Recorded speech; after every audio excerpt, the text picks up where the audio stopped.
Hello again, everybody, and welcome out to District Atlanta for another great night of Championship District Wrestling. I'm Brandon Benefield. This is Gerard Bonner. It's Halloween season, and we got a big show lined up tonight. Yeah, it's going to be a fantastic show for sure. It is Halloween season, and they talk about trick or treat. Well, listen, this show tonight is all treats, no tricks.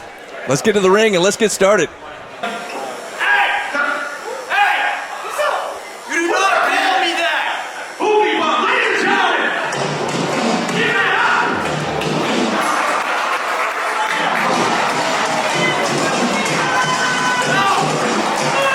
We got Randy Wentworth making his way to the ring here, Netflix star. Of course, the show Snowflake Mountain, that's right, a big star on Snowflake Mountain. Lots to tell you about the bougie brawler. Here he is.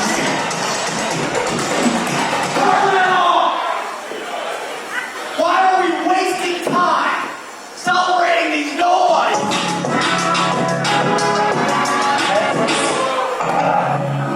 As seen on Netflix.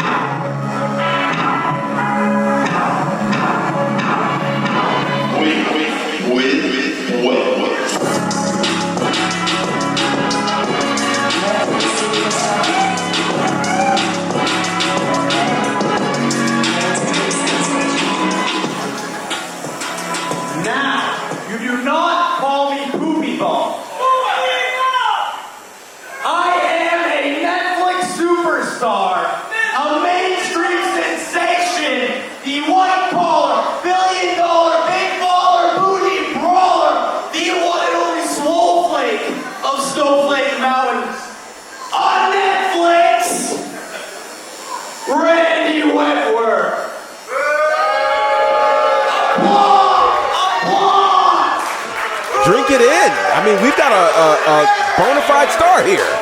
He's not really endearing himself to this crowd here. No, he's not. Hey, what animal, man? It looks like a unicorn skin. I mean, Parker Lee, the superhero, ladies and gentlemen.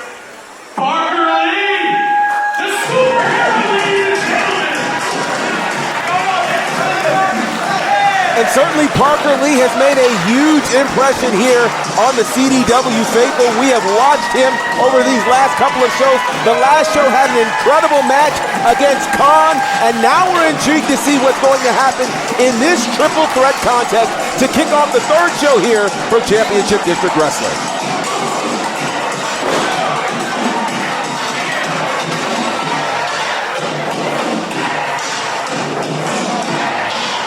As you said, GB, a fan favorite here at District Atlanta over the last couple of shows, impressing a lot of folks. Absolutely. I'm a big fan of Parker Lee. Excited to see what he's going to pull off in this matchup.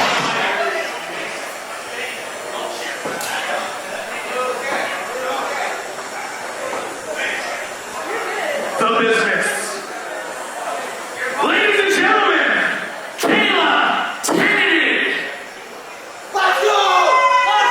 And here we go, Caleb Kennedy, accompanied by his tag team partner, KC Rocks.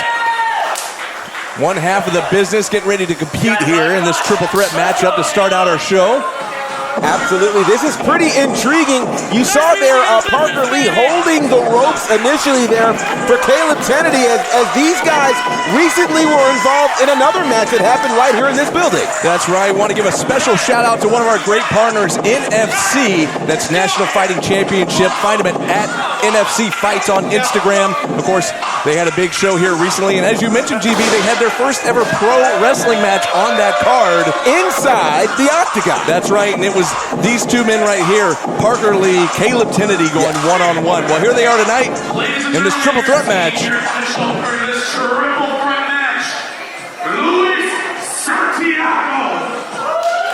And they'll be going against Netflix superstar Randy Wentworth and Santiago there calling for the bell. We're ready to get underway here, yeah. Yeah, we're ready to get this match underway here.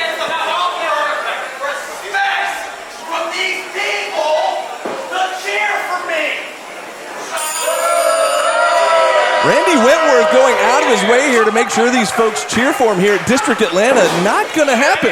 No, it's not going to happen at all. And I got to tell you, I think to some degree, Wentworth is not exactly endeared himself to this crowd, but he is used to charting his own course. And look at this.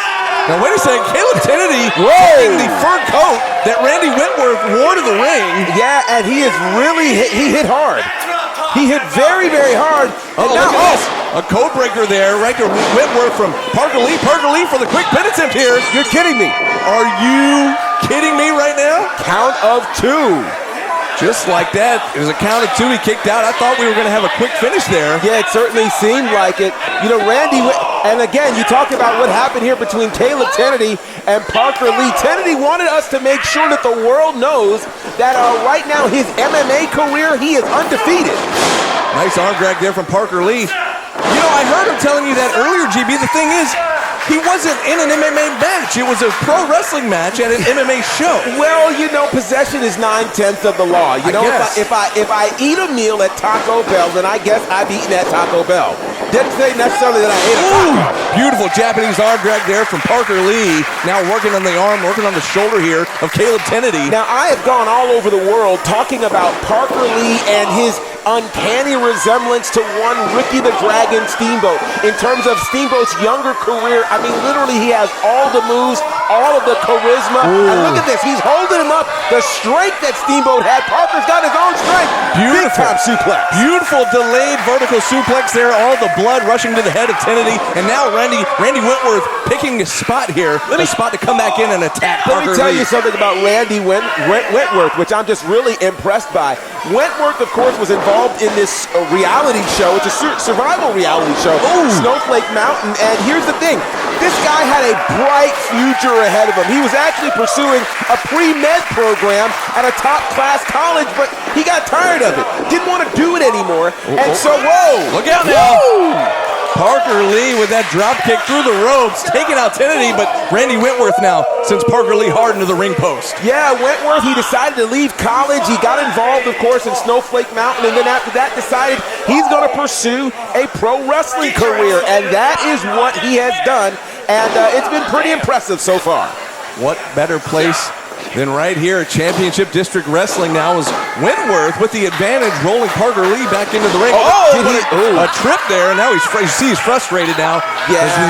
These fans here at District Atlanta kind of laughing at him there. Well, wow. But he just stuck the landing there with that DDT, just spiked Parker Lee. A very strong DDT there, and here's the thing about Wentworth. You know, a lot of wrestlers work very, very hard to get a following, you know, but it's rare that you come from reality TV into pro wrestling. Now, there are a few wrestlers who have gone from reality TV into pro wrestling, and they've had some pretty successful careers, and I'm sure Randy Wentworth would like to follow in that same pattern.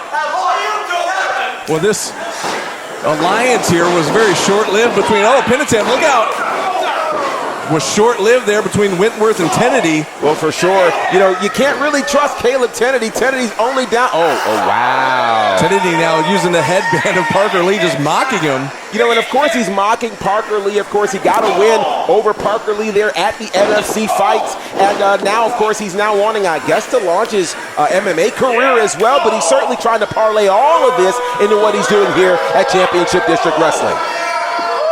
Forearms back and forth here from Kennedy, and now Wentworth getting in there. Now Kennedy's going to take another shot there at Parker Lee. Parker Lee's in trouble here in the corner. Yeah, Parker Lee is in big trouble. You know, for those who've been following us here at Championship District Wrestling, you remember our inaugural show where Parker Lee was a part of BGU, Body Guy University, until he was unceremoniously kicked out of the crew, and really he's been fighting on his own ever since. That's right, and then as a bit of a punishment of sorts, at the last show, they made him face Khan in an amazing match, and I don't think anybody from BGU, I don't think the Sheik, and I also don't think Khan thought it was going to be that tough of a match. Woo! As Parker Lee, look out now. They certainly did, but look at this. Oh, wow, what a combination maneuver we've got here between Wentworth and Kennedy. Oh, wow. And a kick right to the forehead there from Kennedy to Parker Lee, and now I said earlier that the alliance was short-lived, but now they seem to be working again together. Absolutely.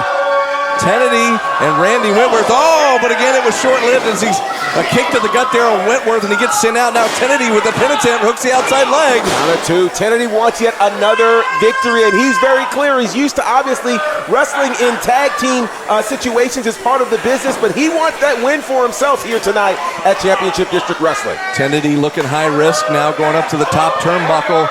Wentworth, though, back into the ring. Look out, Kennedy, a big shot there. Right hand from Wentworth to Kennedy, and another one now has him reeling on the top turnbuckle. It certainly does. Wentworth now, he's really come along very, very quickly in his pro wrestling career. He's not been wrestling long at all, but it looks like we can run into, oh no, look at this. My God! The Tower of Doom. Tower of Doom there. Parker Lee up just in time to take down both Kennedy and Wentworth. What a match we have here to kick off this episode of Championship District Wrestling. Thank you all for joining us as you are tuned in for a treat here to kick off this special show. Now can Parker get back to his feet? Can he take advantage here? Oh, wow. Kennedy, though, tipping up there. Impressive there from Kennedy. Oh, look at this. Parker Lee says, anything you can do, I can do better. Absolutely, he does. Oh, look. Oh, but wait a second. Wentworth now trying to get in on the party. And this party does not have an invite for Mr. Wentworth. And he is just getting frustrated here. Parker Lee ducks a clothesline, hits a back elbow there on Kennedy. And a big clothesline there for Parker Lee. Parker Lee is literally like a house of fire right now. Another clothesline on Wentworth. Lee now with the advantage. Ducks a clothesline, hits a kick right to the forehead there of Kennedy. Kips up again. Incredible there. And now, oh, look at the power slam there from Parker Lee. Is that enough? Count of 2 and only 2. Wentworth able to kick out at the last second there.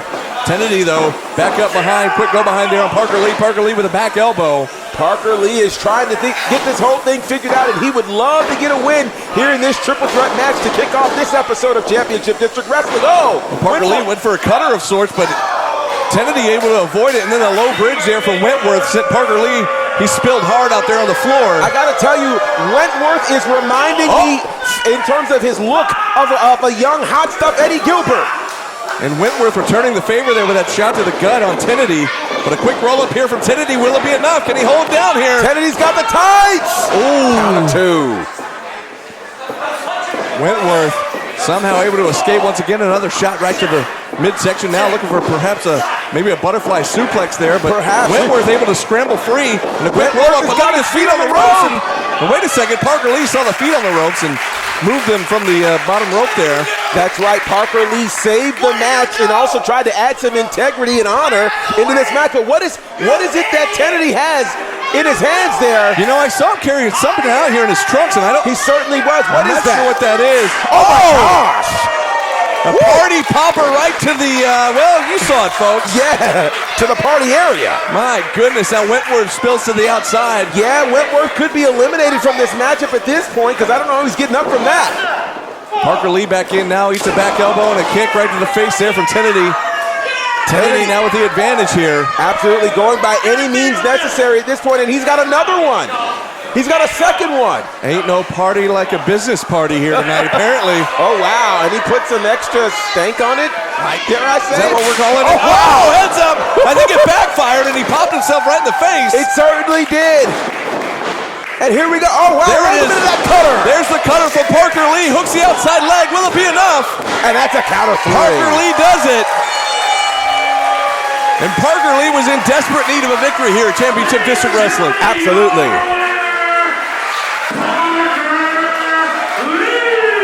Big win, and much to your point, you know, he'd had some rough times in the previous shows, but he's found wait. No. Look out, Wentworth back in now. Wentworth, who's living by the hashtag win with Wentworth, will do anything for a win, and if he didn't get a win, he's obviously trying to get the last laugh at this point. Randy Wentworth cutting the celebration short here for Parker Lee, and heads up, here comes Kennedy. Look at this. Kennedy now going after Wentworth. I'm surprised. Kennedy is Kennedy saving Parker Lee there, or what's he doing here? Not quite sure what to make of this. Those two men were working together majority of the match. They certainly were, and you got to wonder now, what in the world is there some sort of alliance here with Parker Lee and Kennedy, or well, maybe not.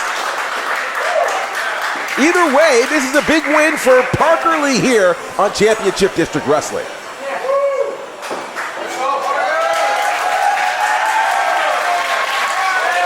Great crowd support here for Parker Lee here at District Atlanta. And what a great match. What a way to open up our show here. Yeah, he's definitely a crowd favorite, and he's one to watch for sure for all of those who are looking out at other wrestling promotions. I'm telling you, Parker Lee is that guy, and he's one to watch for the future. What a match.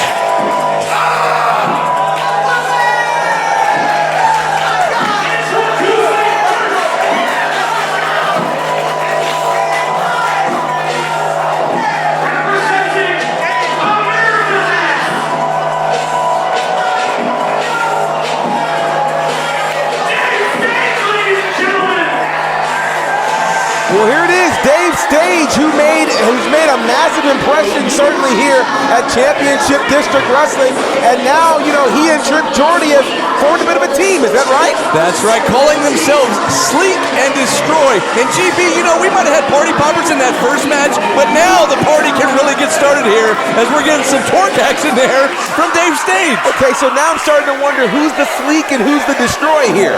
That's a great question. Because all that torque action could be deemed Destroy or Sleek. I don't know. We'll have to ask Tripp and Dave about that at some point. He certainly Who is will. the Sleek and who's the Destroy? But you know what? Dave Stage in this singles matchup will be taking on this guy, Dylan Lesson.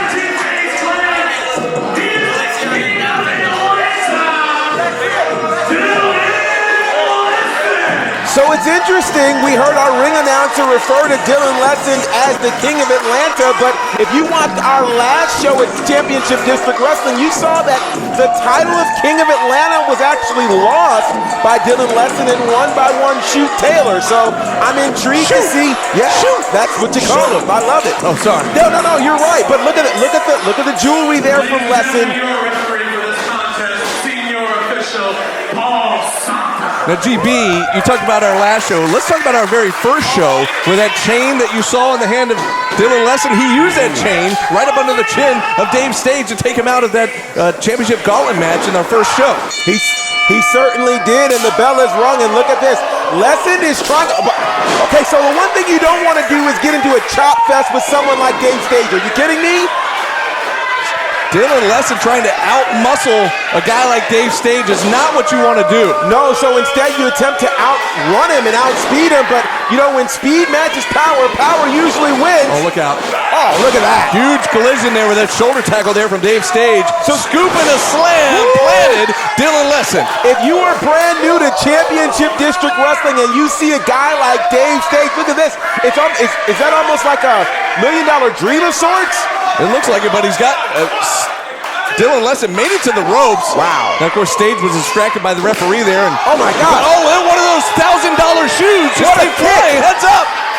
I'm telling you now, I need the Atlanta Falcons to hire Dylan Lesson because he's got the kick of all kicks.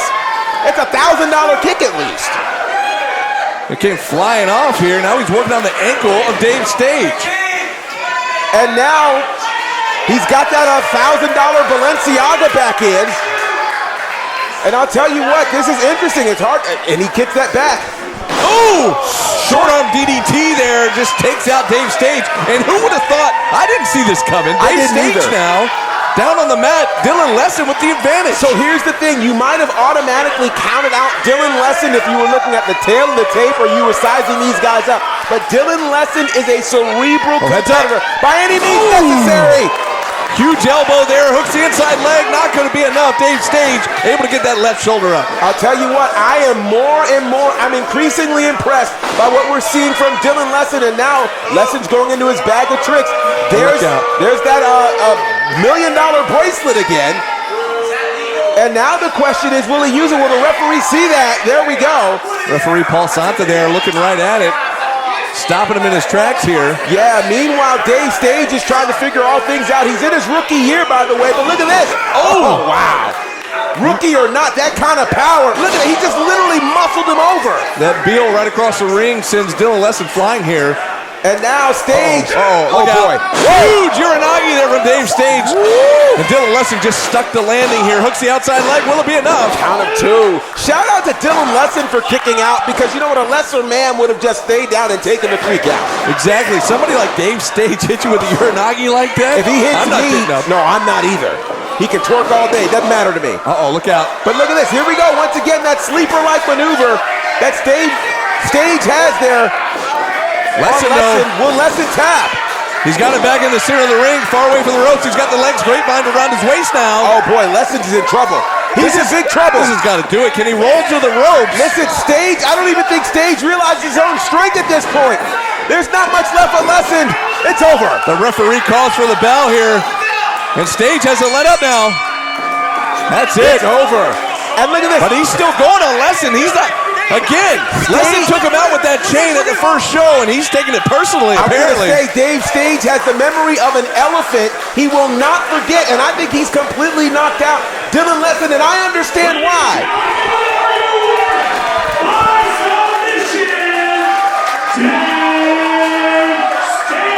Let me tell you something. You don't want to be that guy to get in this man's way, because I think we're seeing the making of a megastar here in Dave Stage. Not only a star in Dave Stage, but apparently this great new tag team with Dave Stage and Trip Jordy, Sleek and Destroy. Look, wait, Jordy now. Is he checking on Lesson here? Well, I guess that's the kindness of Trip Jordy. He's a kind and considerate soul, but wait, there's another plan here. What do they have in mind? Maybe Trip's trying to get him to shake hands. You know, it's interesting. Maybe they balance each other out. You know, Dave's kind of got that attitude, that aggressive nature. So wait. And then Trip Jordy is like the fun-loving. Well, think about this. Remember, Trip Jordy and Dylan Lesson at one time were best friends of sorts. Like, they worked together, and I guess Trip Jordy just wants to see everybody get along. Can't we all just get along? Well, how about that? That's a turn of events I didn't expect. I didn't expect that either. But again, it's party time here at District Atlanta as Dave Stage comes away with a big victory here. Well, this is a shocker. I did not see this coming. I guess Dylan Lesson has a couple of new friends. 'Tis the season.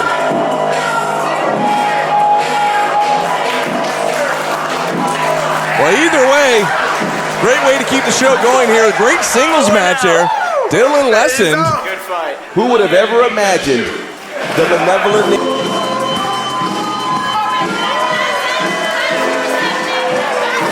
Two great competitors here making their debuts here at Championship District Wrestling. One of them from all the way from Australia, Shazza McKenzie.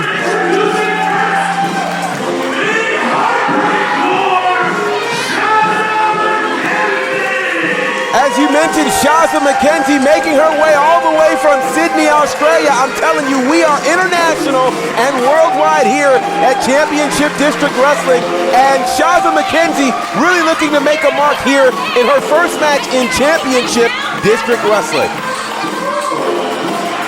Such a great athlete, been all over the world. Absolutely. So many times. Seen her on AEW as well. Yeah. She's been everywhere. NXT, MLW, GC, she's been everywhere. Absolutely. And she's looking to really make a mark right here.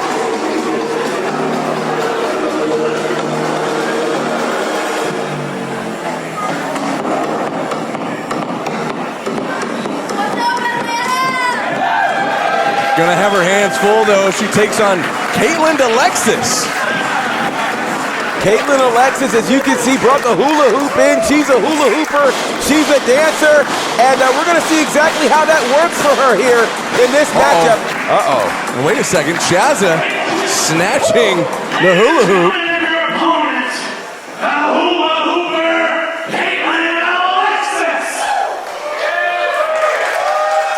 This ought to be a very interesting matchup. Alexis, in her first year of competition,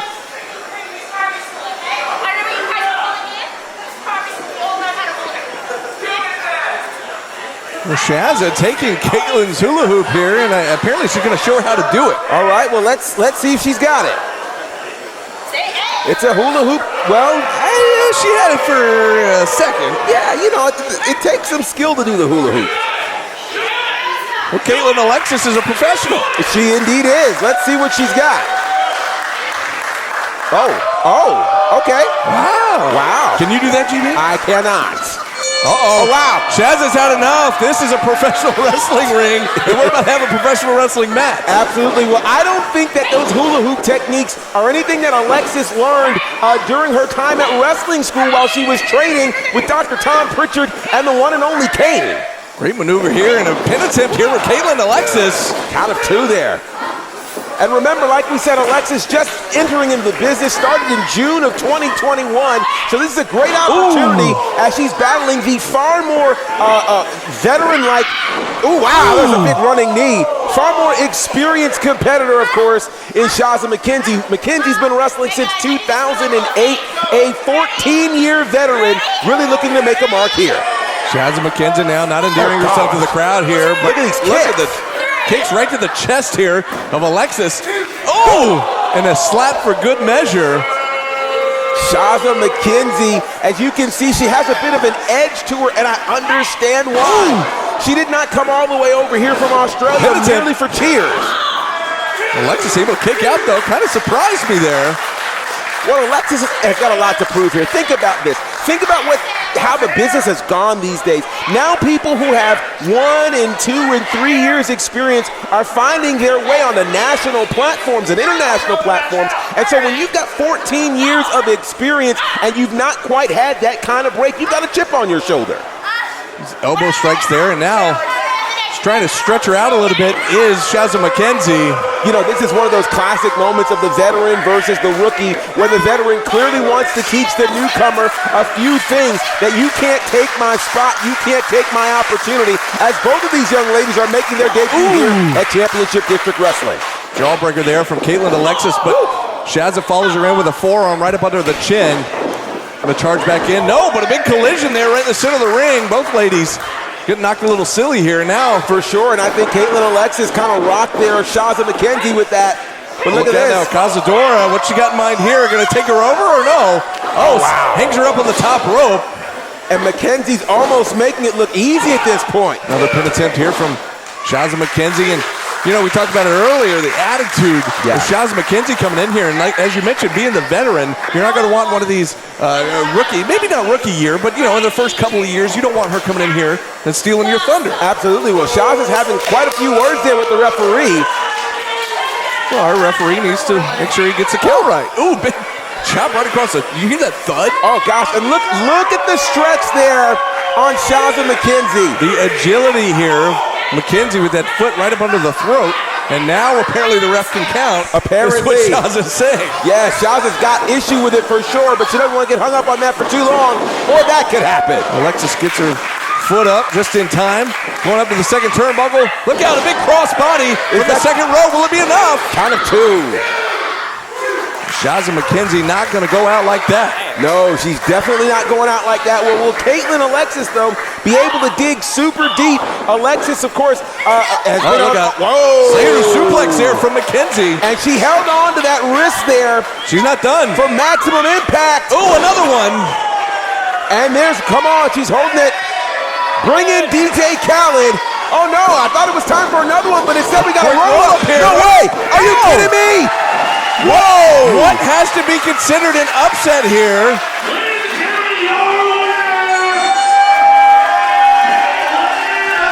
Caitlin Alexis shocking this crowd here, and more specifically shocking Shaza McKenzie. Absolutely, I'm completely shocked by that. Again, Caitlin Alexis in her first year in the business, which you could argue one of the biggest wins that she's had there, defeating Shaza McKenzie. What a match. Shaza storming backstage. Yeah. Who knows what's going to happen back there? She just stormed right after. I can't believe Caitlin Alexis got that win. I can't either. You got to wonder, is there embarrassment now for Shaza McKenzie? What is going through her mind traveling halfway around the world to be beaten by a rookie? What a match. Good Lord. Look at the GB, I'm telling you, I hope they reinforce the ring.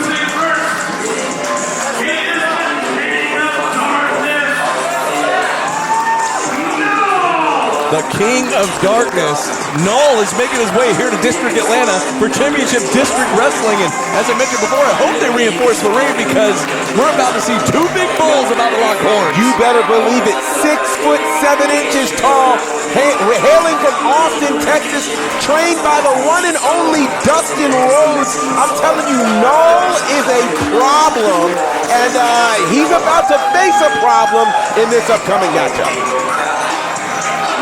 Talk about the intimidation factor.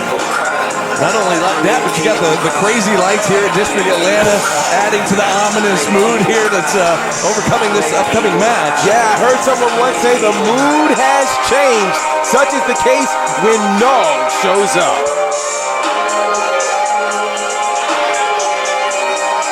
Ooh, I'm getting chills. My goosebumps have goosebumps. Me too. This one's going to be good, GB. Look at his presence.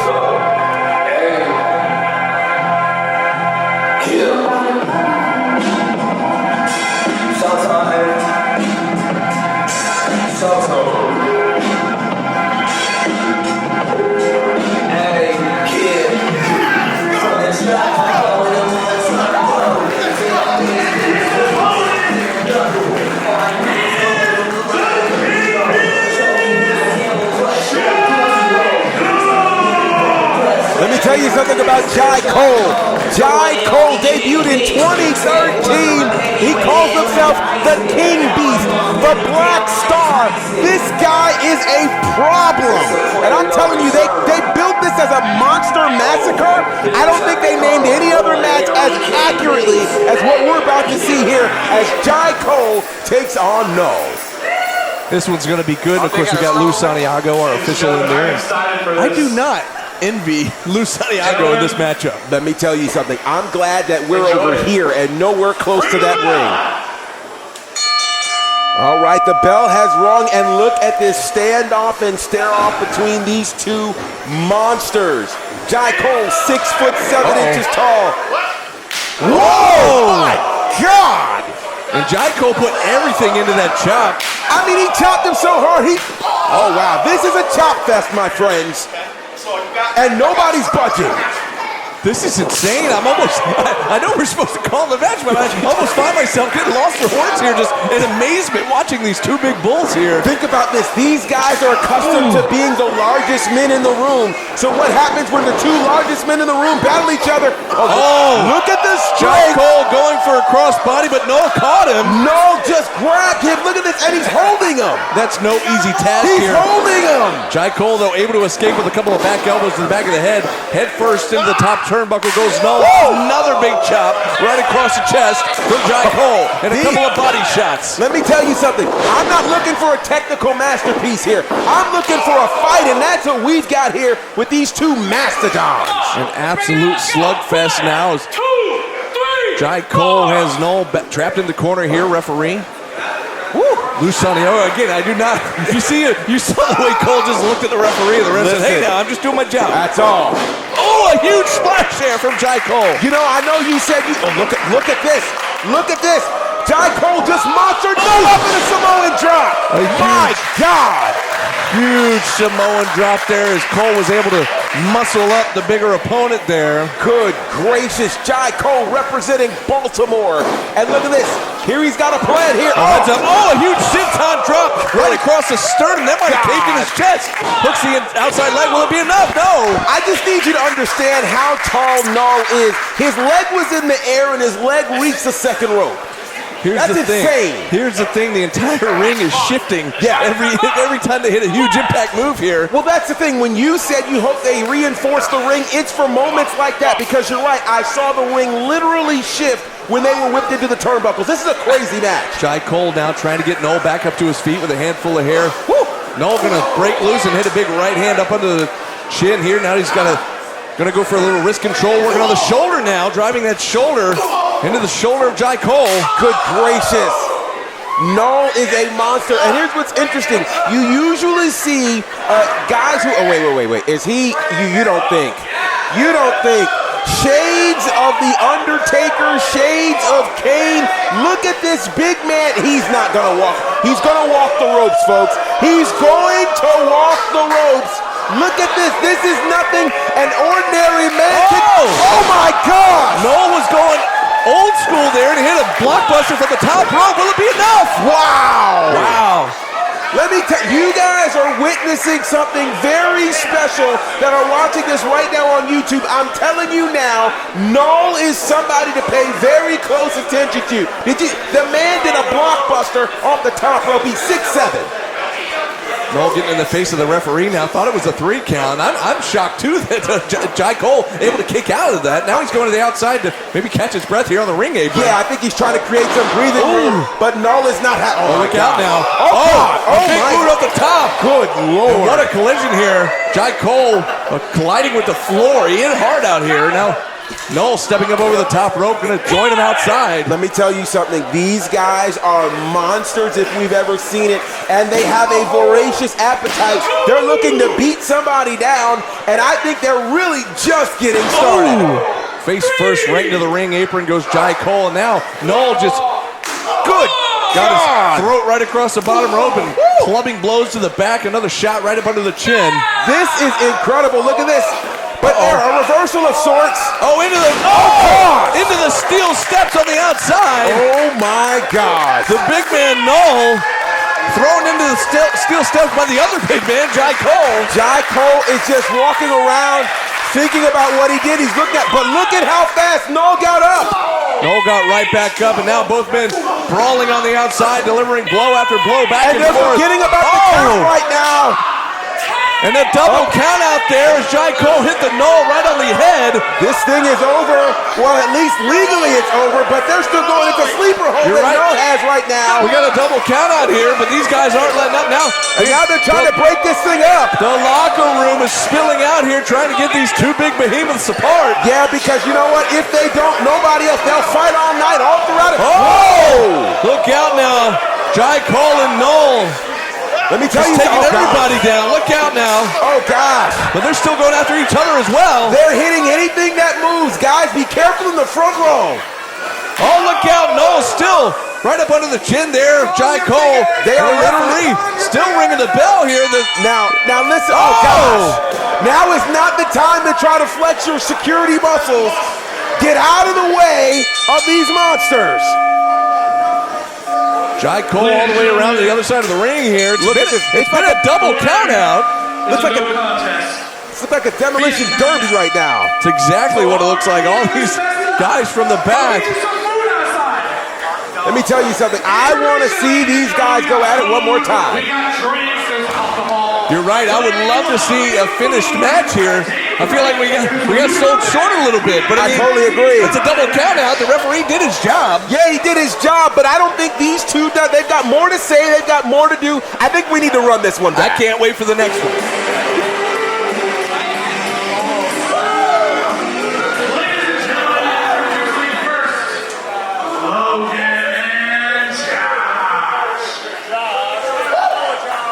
Got Logan Ragnarok here, and that looks like a Spartan to me. Yeah, that is definitely the Spartan as we're kicking off this Tag Team Terror Gauntlet match to determine really right now who is the best tag team standing here in Championship District Wrestling. It's going to be quite interesting here as we've got a number of tag teams in the back. We were walking around backstage earlier. It was like tag team after tag team after tag team. You get a tag team, and you get a tag team, and you get a tag team. But you know what? This is about opportunity. And I think what we're seeing right here is amazing opportunities being given to some tag team to be able to stand out here in Championship District Wrestling. Let's find out who their opponent is.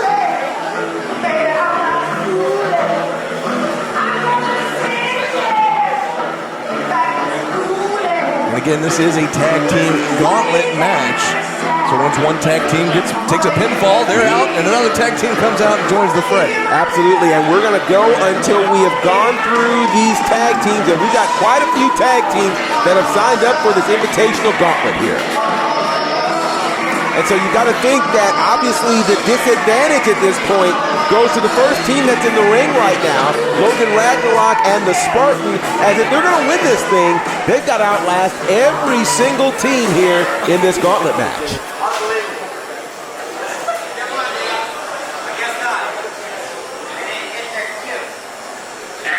opponents. As you mentioned, GP, wonder who it's going to be. Yeah, I wonder who it's going to be. Who's going to step up here to want to be in this particular position? And We don't need music. We run this place. It's the BFD. You got Luke Sampson and the Warden here. you know, He says they don't even need entrance music. they don't. Gentlemen, let me introduce to you Luke Sampson and the Warden. You know, these guys together have been, associated with Body Guy University. They've done all kinds of things. They are almost like the mercenaries or the hitmen for that particular group. And they're going to kick off this tag team gauntlet match. Are you ready? Yeah, you mentioned it, GB. All the way back to our very first show, the Diamond Sheik brought these guys in as mercenaries, Yes. so to speak. And they made a big impact at the last show as well. And here they are in this tag team gauntlet match. And the Spartan and the Warden are going at it. And the Spartan not holding anything back. Into the ropes he goes. Blind tag there. Oh, well, look at that. There's a tag. In comes Logan Ragnarok. And, Ragnarok is...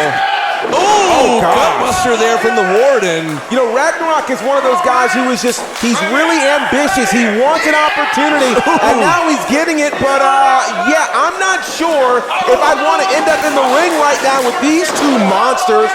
That, of course, now being Luke Sampson and the Warden. Luke Sampson here looking for that half Nelson slam. We've seen him use that maneuver before, and a pin attempt here hooks the outside leg. I think that's going to do it, GB. That's a wrap.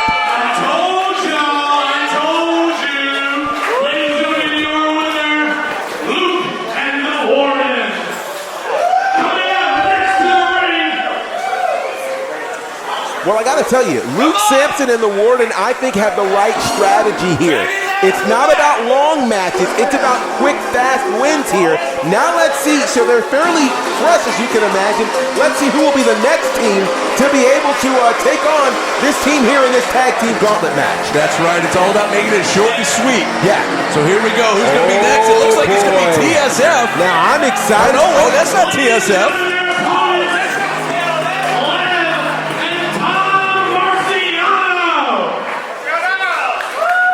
So these two young guys here, I remember them well. We saw them recently in one of the recent Nightmare Factory camps.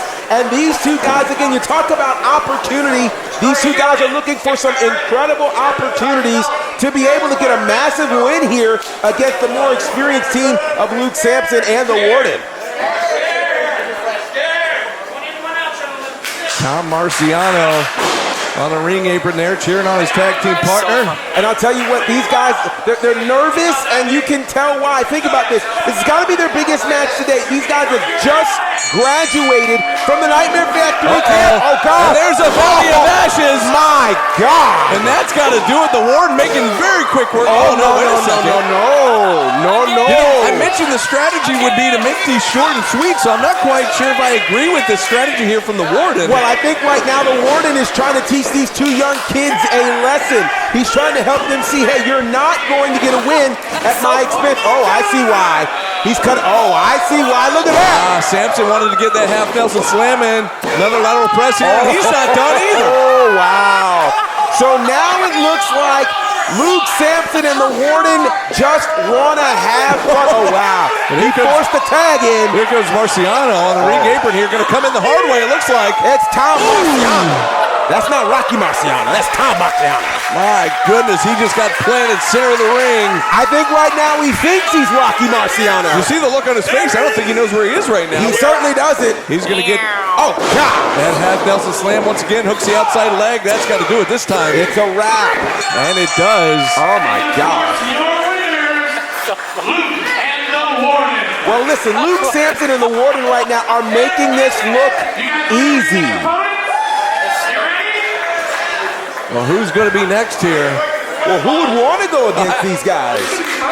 Again, you talk about them being fresh. They still look pretty fresh to me. They absolutely look fresh. They've just kind of worked up a sweat, maybe. And so now we'll see who's next. Who wants to come out after these guys? I don't. You see these two guys, they're almost licking their chops at this point. Like, who's next? It's Who you like got a first? buffet. Oh, now look out now. Oh, now this gets interesting. Now we got TSF making their way out here. The hot shot, Hunter Knott, and the returning Rosario Grillo. Yeah, and there's some history here. Go back to that first show where, again, Rosario Grillo, his ribs were injured as a result of these two guys. Oh my God. What a side slam there from the Warden, the hot shot, Hunter Knott, and Rosario Grillo getting hung up on that second strand there. Yeah, this is crazy. And you would think, again, TSF would come in super fresh. TSF, that super fresh team. But I think the problem here this time around is they didn't expect to run into Luke Sampson and the Warden, who are clearly more than ready to be. And they're focusing on those ribs that, of course, have been hurt, that kept him out of action. And you're right, GB, you mentioned it earlier. Since the very first show, these two teams, these two men right here, Warden and Sampson, had a lot to do with taking out Grillo. Absolutely. And we saw Hunter Knott at the last show. A face buster just planted Grillo. Is it going to be enough here? He got the right shoulder up. I was going to say we saw Hunter Knott teaming with Dr. Luther at the last show in place of Grillo. That's right, and that didn't work out so well. I mean, they won the match, but Dr. Luther ends up turning there on Hunter Knott. So Hunter Knott is glad to be back with his longtime partner there, Rosario Grillo, but Grillo is in trouble right now. Sampson gets tagged in, a big back elbow in the corner. Another one there from the BFD, Luke Sampson, and a big right hand right up under the chin. Grillo in a world of hurt right now, hanging on the center strand, trying to get himself up here. Yeah, he totally is. We all thought that TSF would be in control right now because technically, of course, Luke Sampson and the Warden have gone through two opponents already, but they're having fun in there right now. Grillo could just, Grillo with a snapmare takeover. Can he make it back to his corner? A super kick there from Grillo. What a discus forearm there from Sampson, almost out of desperation there. And Grillo reaching the wrong way, not sure where he is right now. Grillo has no clue where he is because he got knocked senseless. And now, of course, Hunter Knott is trying to will Rosario Grillo into his corner to make that tag. Yeah, you hear Hunter Knott stomping, making noise, trying to get his attention, and he finally does. And there's a big right hand from Hunter Knott to the Warden. And now we've got something going. Look at the quickness that we're seeing from Hunter Knott. Getting on a lot of blows right now, and this is some pent-up frustration. He countered. Hunter countered into a DDT. He certainly did, and look at the hot shot. The hot shot is feeling it for sure. Warden now back to his feet. Look out now, looking for was a flying blockbuster there, it looked like. Of sorts. And there's TSF, look at Grillo. Grillo came in. Grillo for the save, but it still was just a 2 count there as Warden got his shoulder up. That's right, and now for the first time in this entire gauntlet match, we're seeing the Warden and Luke Sampson in trouble, but look at that combination maneuver. And the Warden goes down, the bigger they are, the harder they fall. Another pin attempt here, but no, Sampson back in the ring now as he breaks up the pin attempt, and now just waylaying there on Hunter Knott. The ref needs to get control of this right now because Luke Sampson is not the legal man in this match. You're right, Sampson in illegally here, but now look at Rosario Grillo going up top, coming in from the outside, but now Sampson and Grillo. Yeah, it's almost turning into a Texas tornado match at this point. Precarious position here for Grillo and Sampson on the top turnbuckle. A headbutt there from Grillo takes down Sampson. Back in the ring, we got Hunter Knott with a big looking for the Valley of Ashes. There was the Warden, but he gets picked up. What strength there from Hunter Knott, and a frog splash from Grillo. The legal man covers Hunter Knott. Can he get the pin? They got him. And how about that? TSF eliminating Luke Sampson and the Warden. Big win there for TSF. What a comeback, and listen to this crowd. Oh no. And Sampson and the Warden, we had to know this was going to happen. Not happy about being eliminated here. Yeah, you had to know that these guys. Here we go. Oh, God. And again, Hunter Knott gets planted. And a slingshot-like maneuver there off the top rope. So we need the officials here at Championship District Wrestling to get these guys out of the ring. Yeah, if we want this gauntlet match to continue here, but Sampson and the Warden just laying waste to TSF here before they exit. And now we've got another team getting ready to come in. Ladies and gentlemen, this show is going on. Introducing their opponents, the Outrunners. These are the Outrunners, folks, and I'm telling you, These guys have come in, and they may have come in at a great advantage at this point. We're looking at Turbo Floyd and Truth Magnum. They are the outrunners. They've been all over the place.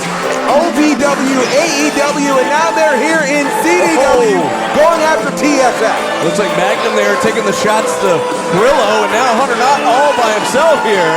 And meanwhile, it's as though Truth Magnum and Turbo Floyd right now are making their way, and they remind me of a bit of an 80s tag team at this point. You see Turbo in the ring.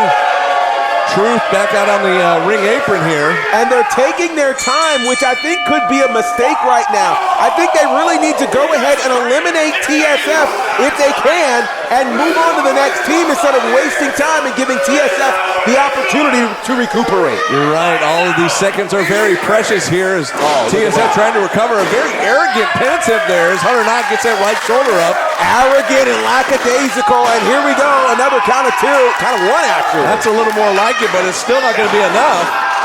Now Grillo's back up on the ring apron in his corner now.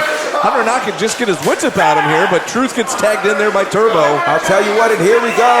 Oh, a collision, meeting of the minds of sorts there as the Outrunners just collided in the center of the ring, but Hunter Knott's still a long way from his corner here. Yeah, he's a long way, and they're seemingly pulling him back over into the Outrunner's corner, or maybe not. Look at the leg strength there of the hot shot Hunter Knott as he tags in Grillo. Here comes Grillo there, like a house of fire on the Outrunners. Oh, faked him out with the super kick, hit him down low, and now he caught him across the jaw. Absolutely incredible. Rosario Grillo fired up here as he should be, and look at this. Oh, a crossroads! A crossroads there for Grillo. Throwback to their trainer, Cody Rhodes. But Turbo in just in time to break it up. And now Hunter Knott back in, taking it to Turbo, going to send him out. Up over the top rope. And now Hunter, and now it's almost like a battle royal of sorts. Truth just sent Hunter Knott out as well. Now we got Truth Magnum in here with Rosario Grillo. Grillo ducks a clothesline, charges in, crossbody. Oh, but he reversed it now. Look, look at the ropes. Oh, my God. And the Outrunners there with some dastardly tactics, eliminating TSF. The referee did not see the feet on the ropes. Truth Magnum, Turbo Floyd, not exactly endearing themselves to the crowd or trying to follow the rules, but they did what they needed to do to advance in this tag team turmoil match. Let's find out who's next here in the gauntlet. Looks like we've got Brian Works off working. That's Chris King here. All right, these guys have we talk about opportunity, and these guys are looking for great opportunity. We remember them last month, of course, in the Ring Crew Rumble match, and now here they are in this tag team turmoil match. What an opportunity they have. Prime Works off work, gonna step in there first with Truth. And Turbo Floyd just literally running the ropes for a bit there. And here we go, Truth Magnum. Ooh, face first goes Prime Works right into the top turnbuckle here. And he's in enemy territory here on the far side of the ring now as Turbo gets tagged in. I was gonna say, Prime Works looks like he literally just got off of work. Look at that. Ducked a double clothesline there, springboard off the ropes. Oh, double back elbow takes down both Turbo and Truth, and a kick up there for Prime Works. Nicely done there by Prime Works. There's a tag into Chris King. Clubbing blow there for Prime Works for good measure. A drop kick, a shotgun drop kick there for King. Nicely done there. Great opportunity. Oh, a big splash there. Wow. Now King charges in again. Oh, looking for a gutbuster there, and a mixture between a gutbuster and a monkey flip there. Absolutely. What a move there to Turbo. Send him outside now. And so right now, obviously, Chris King and Prime Works are in control of this tag team matchup. And how about this? As you said, GB, a great opportunity for these two young men here. And now just a big brawl on the outside here as both teams are out on the floor. Well, I like this strategy there from Prime Works and Chris King. Bringing this tag team of the Outrunners back into the ring, staying on them so they could potentially get the win. All four men in the ring now, and Prime Works and Chris King in control here. And again, the referee is just kind of throwing some of these rules to the side. We probably just need 2 men in the ring, but here we go. Reversal there, Prime Works. Touch a clothesline, so does Chris King. Oh, And both Turbo and Truth miss a double drop kick, but nobody was home. Absolutely, and now, Oh! Fury there for Chris King. How about that? Prime Work sends Truth out of the ring. Now we have Chris King and Turbo still in the ring. And it looks like we could have a potential upset here. The Prime Works and Chris King. Polish hammer right across the chest there. Meanwhile, on the outside, Prime Works just got planted in the ring post by Truth. Meanwhile, a stinger splash there by Chris King on to Turbo Floyd. A lot to keep up with here, folks, as there's action all over District Atlanta. Yeah, I don't think Chris King is aware of what happened to his partner. But look at that. Perhaps go over that monkey flip again. Oh, but look at this pin attempt here. Oh, look at that. With some help from his partner from the outside, Turbo gets the pin.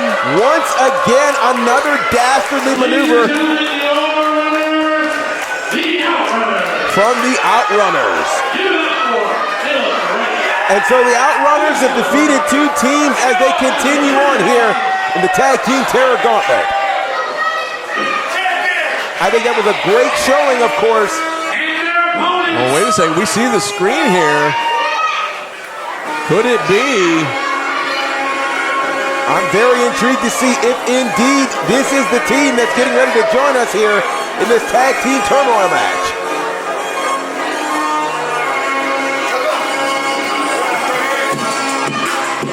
And it is. It's Culture Inc. Culture Inc. making their way to District Atlanta. We've seen them all over the place, and they finally made their way to CDW. That's right. It's Eli Knight.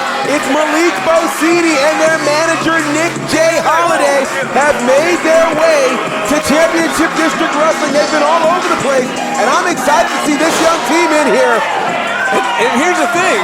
Their manager just shot off another party popper, and look what it shot out. We caught some of the confetti. It's actually little $100 bills. Listen, I need that magnified so we can spend that here. No kidding, these guys are money.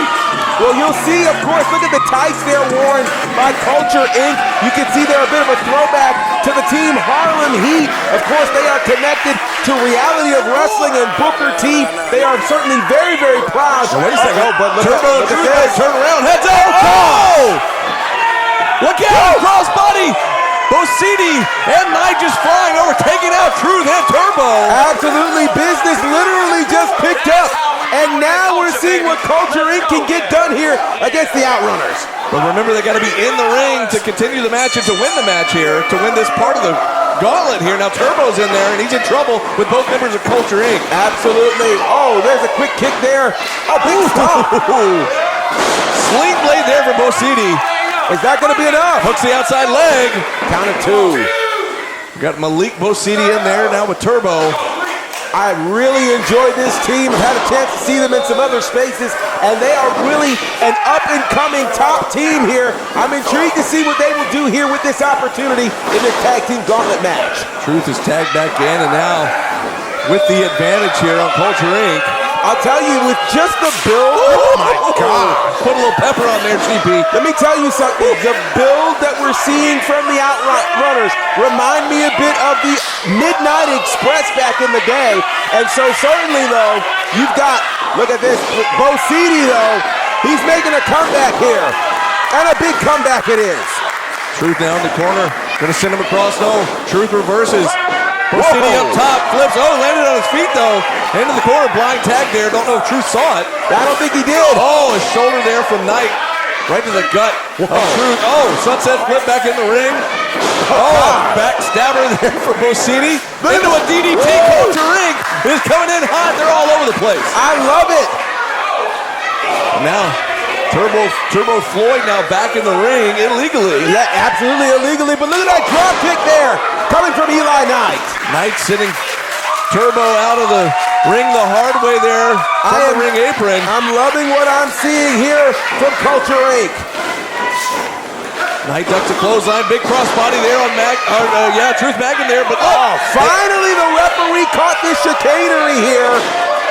The referee caught Turbo and Truth there. Wait. Red-handed. Do you see what I see? I'm not sure if our cameras are catching it here. Malik Bosidi has kind of hit one of these moments on the stage. On the back bar here. Heads up. Oh, gosh. A double blockbuster there, just took out Truth and Turbo. That was phenomenal. And now Eli Knight. Going to the top. Springboard moonsault, he landed up both guys. My goodness. And they landed in a precarious position here. And look at that's there. a wrap. Culture Inc. able to get the pin there on Truth.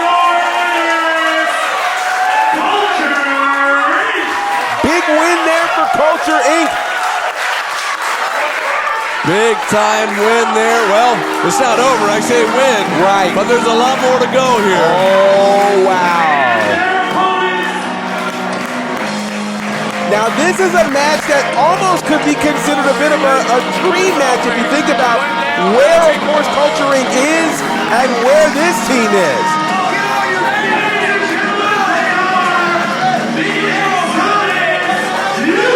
Now, this is not the first time Exotic Youth has been here at CDW, although we have not seen this iteration yet. Last month, we saw Cornelius Pepperbottom teaming with the other member, Bryce Cannon. Look at this! They're taking it to the manager. It went up to Nick Holiday. And now Culture Inc. taking exception to that. Well, you know, it's so interesting. You know, we're in a space where we have factions and tag teams that have multiple people. Whoa! Let me tell you something. Eli Knight, Malik Bosidi are not here. They are not having any time to try to abuse their manager, Nick Holiday. So I think now Exotic Youth could be in big, big trouble. So as I said, we're seeing a different iteration here of Exotic Youth. Zach Mosley is the other member that's joining Cornelius Pepperbottom here. But Pepperbottom, just caught a huge spine buster there from Bosidi. This is absolutely fantastic. And again, you think about... great teamwork. Great teamwork there for Culture Inc. What a win for Culture Inc. over this team would mean. Wow, considering that this team, Exotic Youth, is currently the tag team and faction of the year in the state of Georgia for 2021. You've got to think a big win here for Culture Inc. A pin over them really puts them in front of a lot of eyes. The $1 million mullet there, Zach Mosley, just ate a lot of feet from Culture Inc. and he rolled out. Now Cornelius Pepperbottom back in the ring now. It's got Eli Knight here. Yeah. Delivering a big chop there to Pepperbottom. Eli Knight putting in work right now on Cornelius Pepperbottom. And it's... Here we go, a big tag there into Malik Bosidi.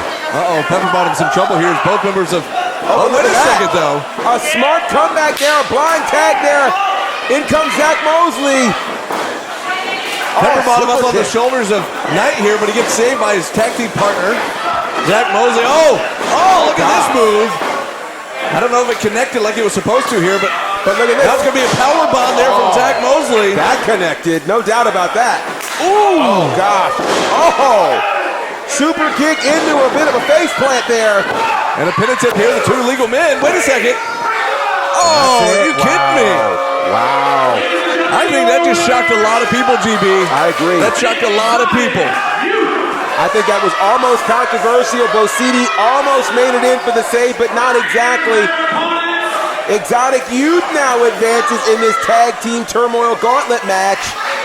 Who do we have next to take on Exotic Youth?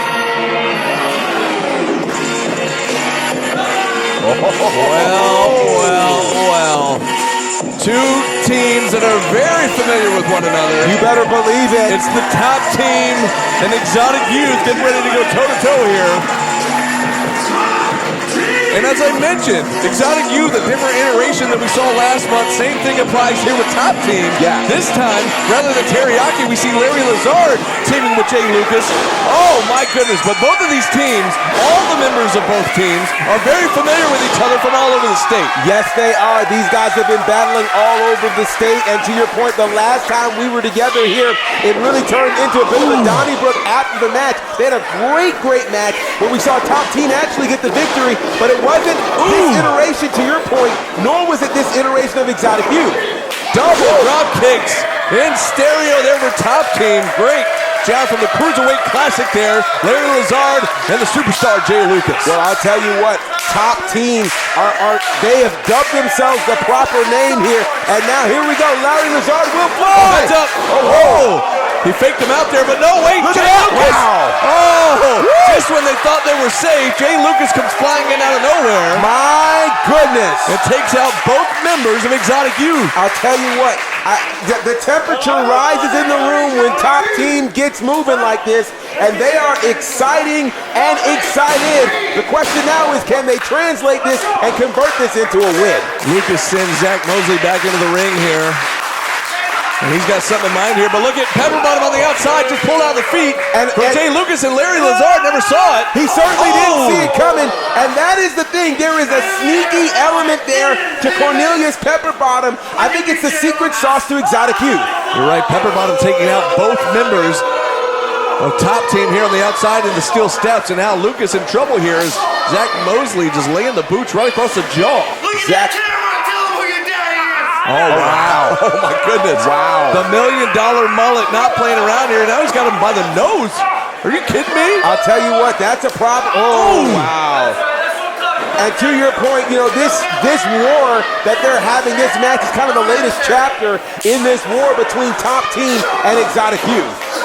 Now the knees here from Zach Mosley right to the sternum there. Superstar Jay Lucas and a Northern Lights suplex into a penitent there, but Lucas able to get that right shoulder up. You know, sometimes we forget because of all the dastardly deeds given to us by Exotic Youth that they actually can wrestle when they want to. And we're seeing right now those dastardly deeds, a big choke right now onto Jay Lucas. Mullet power, baby. Mullet power. Do you have mullet power? I do not. Hey, look at it's almost like the battle of the chains here. He's got the nicer chain. But he's biting his finger! Mosley just biting the finger there of Jay Lucas. I'll tell you, Zach Mosley doesn't really care about rules, about ethics, or anything like that. He only cares about wins. But when's the last time you saw a tag team match where both teams are sporting some flashy jewelry, GB? Or a fanny pack that's literally on your fanny. Is that how it's supposed to be worn? I guess so. I've always seen them in the front. All these years, I had no idea. Well, I guess it's fanny pack in the front, party in the back, or something like that. Something like that. $1 million mullet, I don't know. Jay Lucas, though, reaching and reaching. Oh, he almost had him. He almost had it. He almost had Lazard. Instead, he gets driven into the foot of the waiting Cornelius Pepperbottom, the blind tag there. And Pepperbottom back in with a knee right across the chin here. Hooks the inside leg. Shining Wizard of Sorts almost got the 3 count. Woo. My goodness. What a match we're seeing here. Exotic Youth, Top Team. And we've talked about it. These two teams have battled for so long. They have. So many places. Yes. It's amazing what these two teams can do when they're in the ring together. You know, it's interesting when you have wars that transcend promotion. That's what you have with these particular two teams. At this point, they will fight in Timbuktu. They'll fight in Antarctica. Ooh. They'll fight anywhere you give them the opportunity. And right now, that fight is happening counter 2 here at District Atlanta. That low drop kick there from Pepperbottom, not quite enough as Lucas able to kick out in the last second here. He's in a world of trouble now, needs to make a tag to the Cruiserweight Classic out on the ring apron, Larry Lazard. Yeah, he really, really does. Jay Lucas is in trouble. And you know, we talk about continuity and chemistry. It's going to be interesting to see. Now, of course, Lucas is used to Teriyaki being... Oh, wow, nice leg drop there. Oh, a stomp. Woo. Right to the back of the head there of Lucas. And a penitent here, hooks the outside leg. Will it be enough? No. Count of 2. Give it up to the fortitude of Lucas here, still able to kick out as his partner's been taken out on the outside here. Lazard is down. Yeah, Larry Lazard is in trouble. He is in trouble, took a really nasty fall. Meanwhile, you can tell the frustration is building for Exotic Youth as they can't figure out the cheat code to defeat Top Team. You're right, Zach Mosley just so frustrated right now. It's written all over his face. Now just taking it out on Jay Lucas. What's it going to take to keep these guys down? That's the question. Jay Lucas, though, is a superstar. He knows who he is, and he's holding on. He's holding on for dear life right now. There, Lazard, still we can't see him now. He's still on the outside of the floor here. Look out, up on the shoulders goes Lucas here, but he fights with those back elbows, able to escape. Oh, and he just caught Zach Mosley with a knee right to the temple, and Mosley might be on Dream Street right now. Picture perfect contact there for Jay Lucas with that knee onto Zach Mosley. And now the question is that enough for Lucas to make it to the corner? But Larry Lazard is in an equal amount of trouble, or so it seems. But now he's trying to make the tag. Lazard reaching in here as Jay Lucas is so close. He makes the tag, but so does Zach Mosley. In comes Pepperbottom, in comes Lazard here. And here we go. Larry Lazard is like he's been shot out of a cannon. Look at that. Wow. What a move. Stefan Benzigiri there from the Cruiserweight Classic. Boy, is he fun to watch. And he's got this crowd fired up. Oh, look out. Oh, look at that. Trying to come in to intercept there, but whoa, and Zagiri there from Lazard takes down Mosley. And this crowd is fully behind Top Team and Larry Lazard. Oh, huge clothesline in the corner there from Lazard to Cornelius Pepperbottom. A bit of a delayed clothesline there, but now look at this. Kicking Mosley out of the ring. Smart move there from Lazard. Oh, look at that. But a crucifix bomb. He planted it. Will it be enough?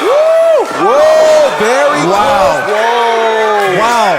That was super close to a 3 count there. That is shocking. I thought that was it. I really thought that was it. And if this does not go the way of Top Team, they will likely revisit this particular call.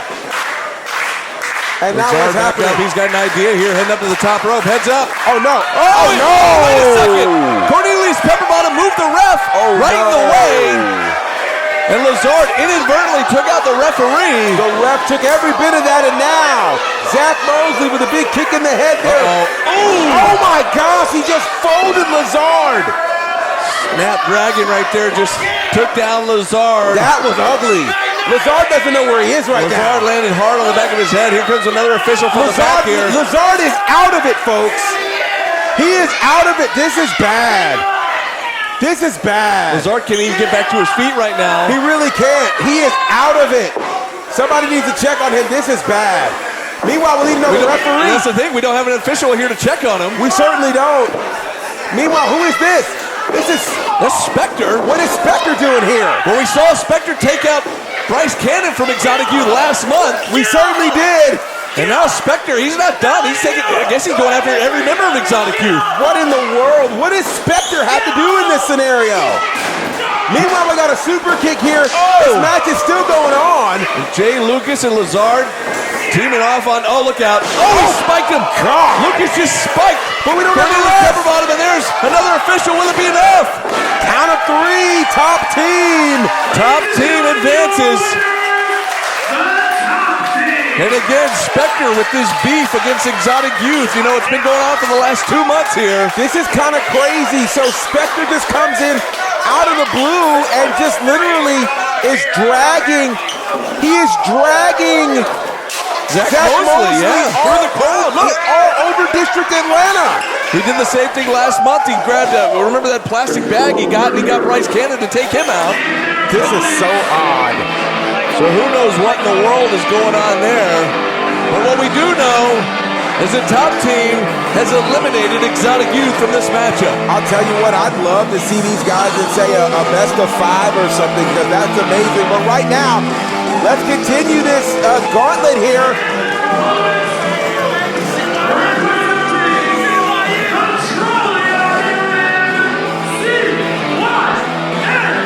CYN making their way into the matchup here as we've got Duke O'Connor, we've got the Space Cowboy, Stacey Alexander here. And I'm very intrigued to see, we talk about control your narrative. We've seen several representatives of that particular faction or group join us. And now it's intriguing to see what the Space Cowboy, Stacey Alexander, and his partner Duke O'Connor will bring the Top Team. But look at Lazard. Lazard went right after him, but the much bigger Stacey Alexander able to escape, but he caught an enziguri there from Lazard. Lazard's going to tag in Lucas. Meanwhile, Duke O'Connor gets tagged in as well.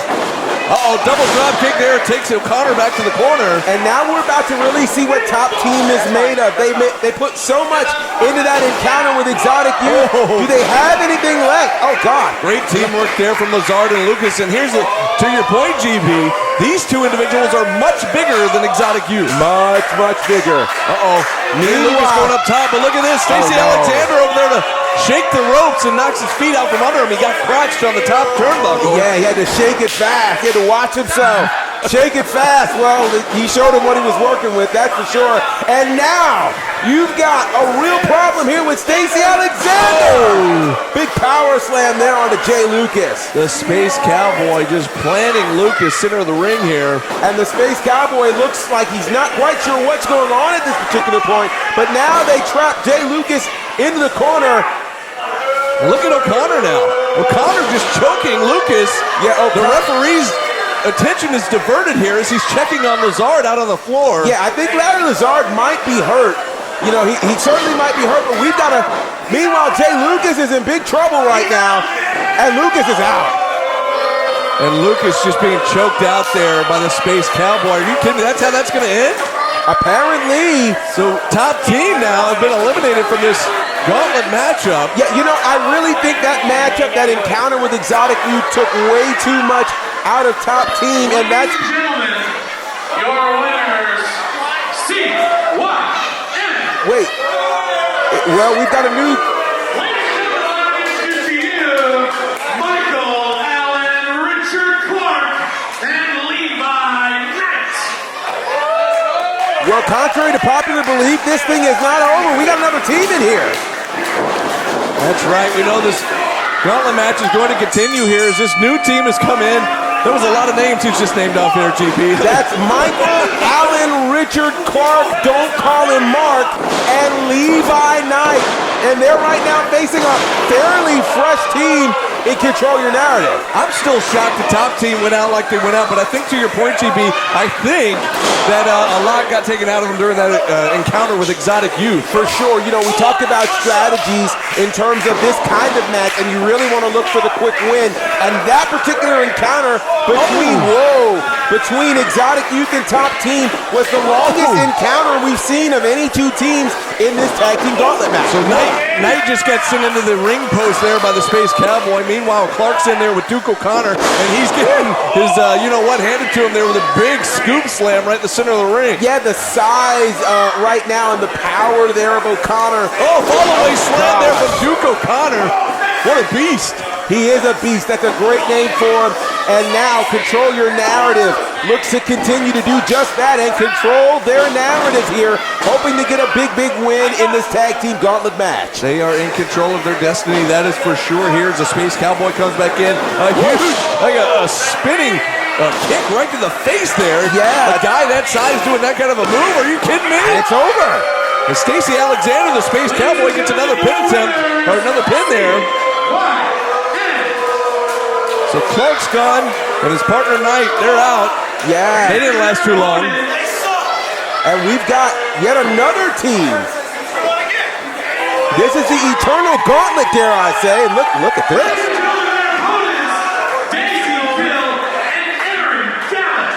Daisy Kill and Aaron Dallas making their way in to this gauntlet matchup. A bit of a musical duo. Apparently they're going to play themselves to the ring here. They've got their own music. I had a real special song tonight. I had a real special song just for you, sir. But I walked on out here and I saw that pretty face of yours. Yeah. Goddamn, the words escaped me. Oh!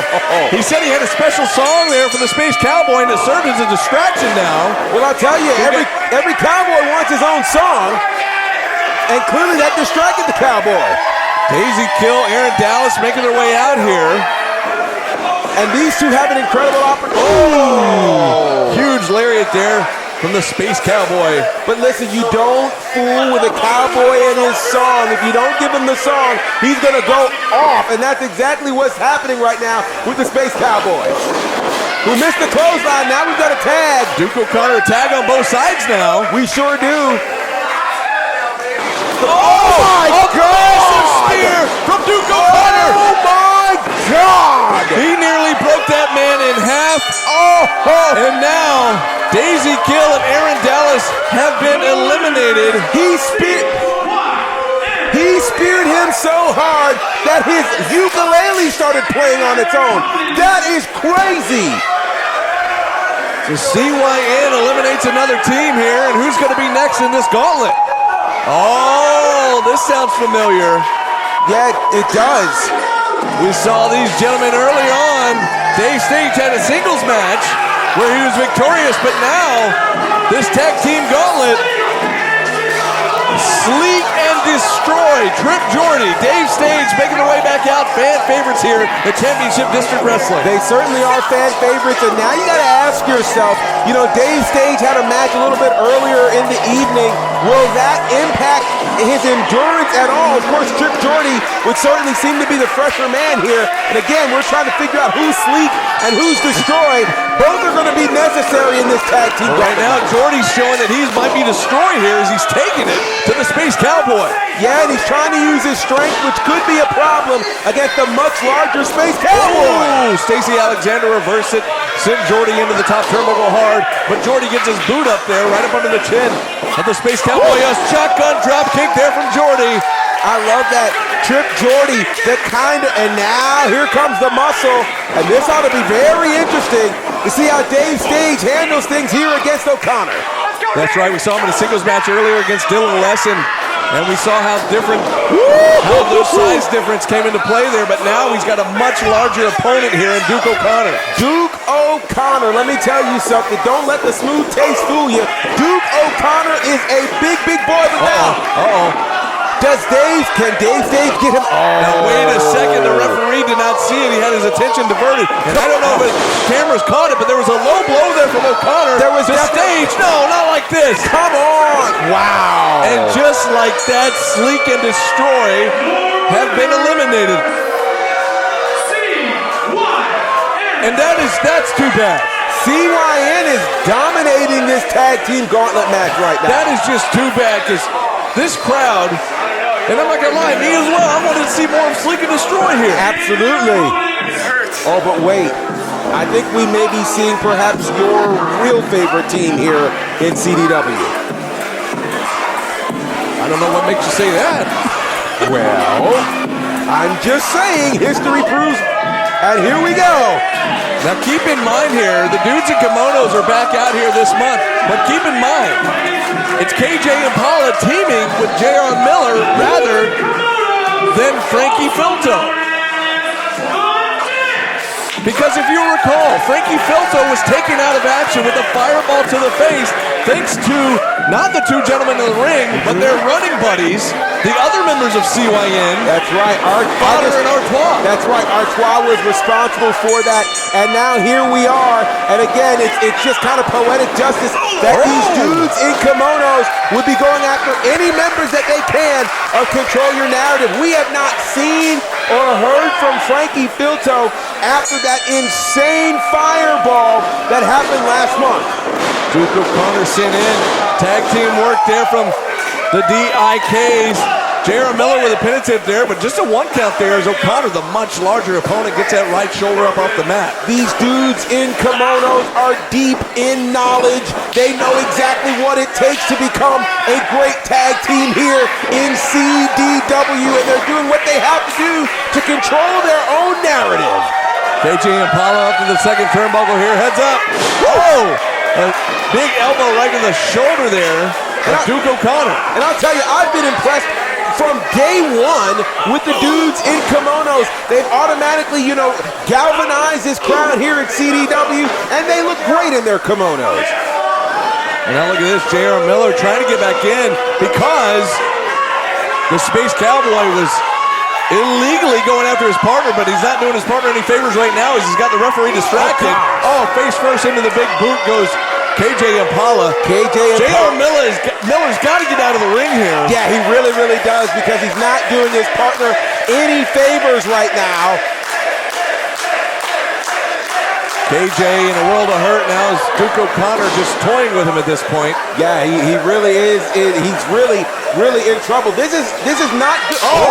But Impala!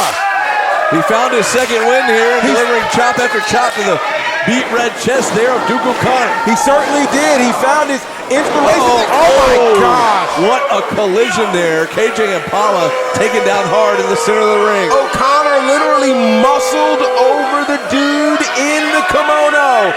And now this is again a problematic space for KJ Impala. So I found out that of the three members of DIK, J.R. Miller is the hothead. Clearly he is. Because he will not. But a big. Look at this though on the other side of the ring. Impala dodged out of the way. And now, gosh. Wait a second, a pin attempt here on Duke O'Connor. He got him. And he got him just barely. But it counts.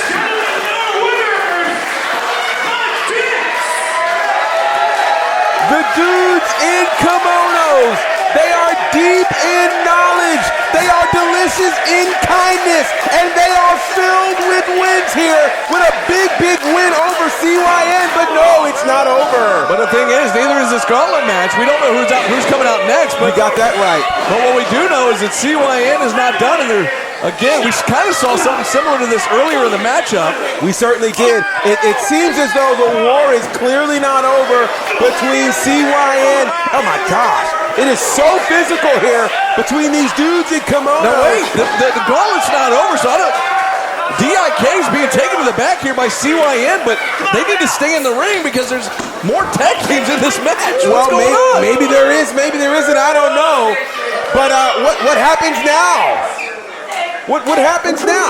We knew that BGU was in this match, and now they're making their way out. Are they just going to get a count-out victory here? I don't understand. Well, look at the timing there of BGU showing up right now.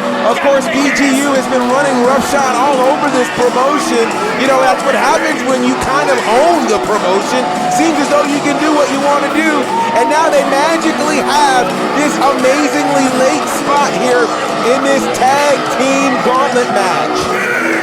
Yeah, funny how that works out. BGU, Body Guy University, making their way out here in this gauntlet match. And so now the question is, what happens to the dudes in kimonos? Have they been counted out? Yeah. Well, now Paul Santos is going to start counting here. Oh, wait. Skinny idiots, just shut the hell up and pay attention.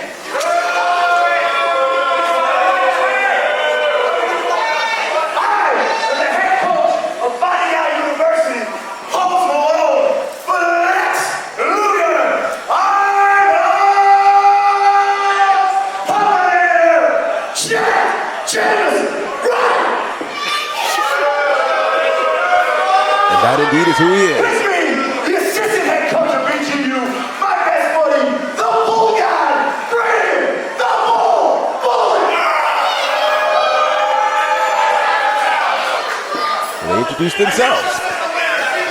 Your winners via countdown BGU. How crazy That's the thing. The gauntlet's not over. No, it's not. And boy, if they paid attention to the CDW social media, they saw all the graphics that were posted over the past month. Yes. They know that there's more to this. And more. And the workhorsemen are returning to Championship District Wrestling. I'm really excited about this tag team, and this is going to create a problem for BGU. You know how when the dudes in kimonos came out, you said, hey, here comes your favorites. No, Yes. no, this is who you were talking about.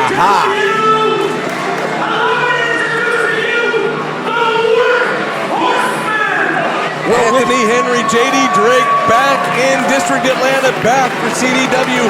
Show number 3 here, and I cannot wait to see what they do to BGU. Well, I'll tell you what, the Workhorsemen, they have already made history here in Championship District Wrestling, participating in the first ever main event here in CDW, and now they get a chance to prove themselves potentially as the best tag team in this company, but to do that, they're going to have to get through BGU. And the look on Jameson Ryan's face, he's disgusted right now at the reaction that the Workhorsemen just received from this great crowd here. Of course he's disgusted. He thinks that all the people should be behind him. He thinks that his body and coaching Body Guy University and being called Post Malone and Flex Luger should automatically endear him to this crowd, but not so. It looks like Jameson Ryan here and JD Drake will start things out for their respective teams. Just like you couldn't beat our coach, QT Marshall. Am I right, Paul? Oh, wow. Whoa! Speaking of the very first show, you mentioned it. You referenced that tag team match where it was Workhorsemen versus The Factory. Yeah. And that's what Jameson Ryan was referencing right there, saying that they can't beat them just like they couldn't beat their coach QT. Well, that probably wasn't the nicest, kindest, or smartest thing to say to somebody with the chopping ability of one JD Drake. Yeah, well, look at this. Where's Ryan going? Ryan's going all the way to the bar here in District Atlanta. Oh, he's asking for a cup of ice for his chest. I don't blame him. I thought he was going up there and asking them, can I buy you a drink? Ooh. And now, Brandon the Bull Bullock stepping in place of his partner, trying to get into a chop battle here with JD Drake. Now you know how big of a mistake this is. I do, but I like watching the mistake happen. Silence. Oh! Nearly taking him out of his boots. My God! JD Drake does not play around when it comes to knife-edge chops, and now just has that big left foot right across the throat of Brandon the Bull Bullock. Jeez. Oh! Bullock is probably rethinking his entire life. He doesn't know his social security number right now.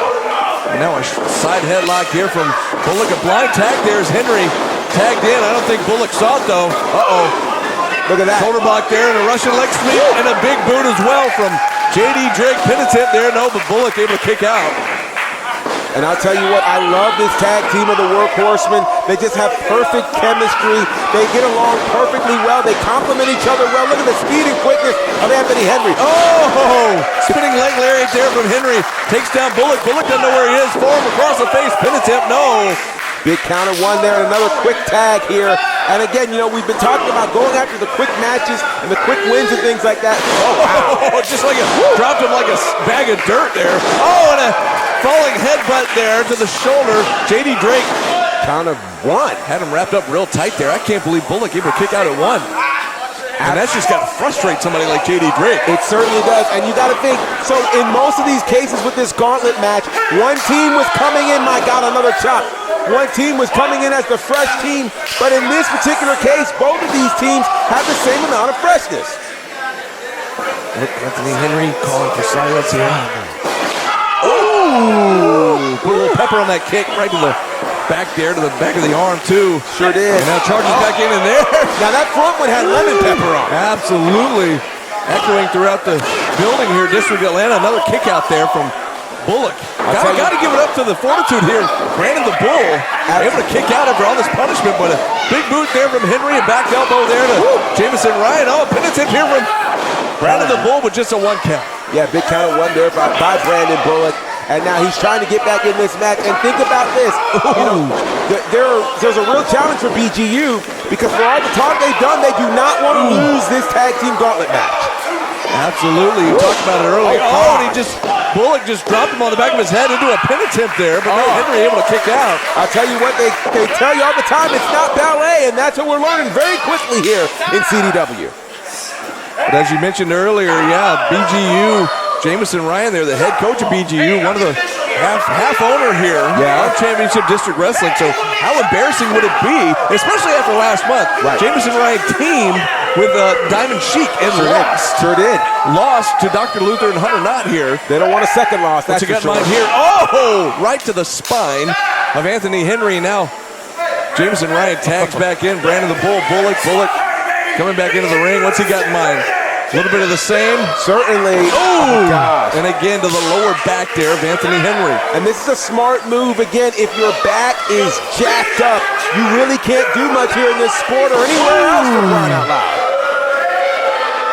Speaking of jacked, you hear it all the time. Jamison Ryan say they're too jacked. That's right. In BGU, Body Guy University. Now Bullock back in with a stomp right to the midsection there of Anthony Henry. Anthony Henry now in a world of trouble. Desperately needs to make it to his corner here, but not going to happen just yet. Oh, look at that. Almost like a shot right to the side, almost to the hip there of Anthony Henry, right across the knee of Bullock. Absolutely, and I'll tell you what, BGU is in full control right now, and Anthony Henry is in big trouble. And they're doing, this is smart tag team wrestling by BGU. Keep your opponent in your corner, and you can do all kinds of things when you cut that ring in half. And now look at this smart, you talk about smart tag team work. Bullock now distracting the referee, and now JD Drake was distracting him as well. Meanwhile, Jamison Ryan just going to work on Anthony Henry. And I'll tell you what, this is what they're going to have to do. Clearly the experience in this team, in this tag team match, lies with the Workhorsemen. So they being, of course, BGU has to overcome it with this smart tag team wrestling, which they're doing right now. Great tag team work there from BGU. Oh, big shot there to Anthony Henry. Meanwhile, JD Drake got taken down. A tag team maneuver there. Here goes Ryan with a pin attempt. Outside leg hook. No, not going to be enough. Meanwhile, you got the Bull.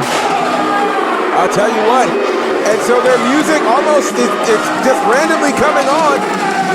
And meanwhile, what is happening here? There's another member of BGU out here? Although he looks like he might be brand new to BGU. So we know about Ben Bishop, the other member of BGU here, but that looks like Quattro Cabezas. Now what is Quattro doing out here? Well, who knows? Posing as Ben Bishop. Big Trouble Ben Bishop. That was smaller trouble, not quite so big trouble. No, Quattro Cabezas. Far less trouble, dare I say. Meanwhile, distracting the members of BGU here. I'm not quite sure what that was all about. I don't know either, but you know, it's unpredictable here in these CDW streets. You never know what can or will happen, and certainly a distraction like that can throw BGU off, as clearly it did. Anthony Henry, though, still in trouble here, is now Jameson Ryan taking him. Coach, take him on the tour of the ring here. Yeah, that actually may have made BGU even more upset, which could be even more problematic here for the Workhorsemen. Oh, Anthony Henry finally getting a big boot up there right to the teeth of the bull. Crawls under the legs there. Oh, wait a second. Oh, Step up into Gary. Just loosened some teeth there on Brandon the Bull, and here comes J.D. Drake. Loosened some teeth and some brain cells. What in the world? My goodness, now a very frustrated J.D. Drake finally back in this matchup. Yeah, Drake's been out there for a long, long time, and he wants to fix this, and fix it he shall. Been out there licking his chops, and now he's finally back in the ring. Look out, ref. Woo! Bullock goes in hard to his partner. Big back body drop and a splash there. Oh, heads up. Oh! What a maneuver there, a neck breaker there to Bullock, but inadvertently taking out his partner as well. J.D. Drake, Anthony Henry, it seems like the Workhorsemen have right now found their speed. Double knees there from Anthony Henry, and a big cannonball splash here in the corner from the big man J.D. Drake. And now what in the world does this tag team have in mind? J.D. Drake going to the outside to take care of Brandon Bullock, or at least put it back in the ring. We'll dump him back in the ring here. We're looking for the legal man. I've kind of lost track here after we got distracted there by Quattro Cabezas. Yeah, I haven't. Oh my God! Great tag team work there from the Workhorsemen. Into a submission here. This has got to be it there. You see Henry taking care of it. There's a tap. Yeah, that's it. Henry with the submission there on Brandon the Bull Bullock, and now the Workhorsemen. And how about that? You had BGU coming out here towards the end thinking they picked the perfect spot to win this whole gauntlet. Yeah. Instead, the Workhorsemen come in here and handle their business. Absolutely a big, big win there for the Workhorsemen, proving right now that they are the top guns, the top tier, the top level of tag team, the elite tag team here in CDW. Congratulations to the Workhorsemen. What a great gauntlet match that was. That was insane. That really was insane, and I'll tell you what, you ever talk about tag team wrestling, the depth of the tag team roster here in CDW is deeper than an Olympic-sized pool. Oh, well, look out now. Jameson Ryan grabbing a chair from the crowd. Oh, no. And look at this. The Workhorsemen inviting him back into the ring here. Look at this, whoa. But now he's bailing out now. Wow. As his partner's already taken off on him. He certainly did. He had absolutely no backup there. I don't know the wisdom of that one. BGU absolutely livid, and I kind of understand why, because like we said, we thought they all had it wrapped up. They were going to win this whole gauntlet. Instead, the Workhorsemen show up, the final team entering this gauntlet matchup, and they win the whole thing. Well, I'll tell you what, if and when the time comes here in CDW for tag team gold, I think we have to go back and remember this match right here to see exactly the Workhorsemen should be on the top of that list. Also, we got to return the varsity area bartender. We'll be back.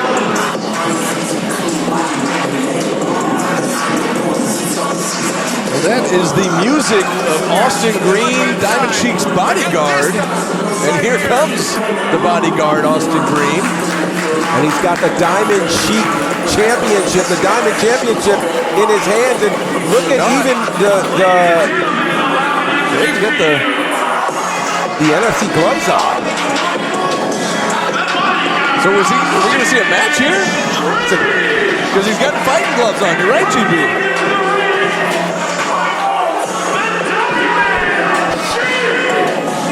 Looks like we're going to hear from Well, he's got another belt on.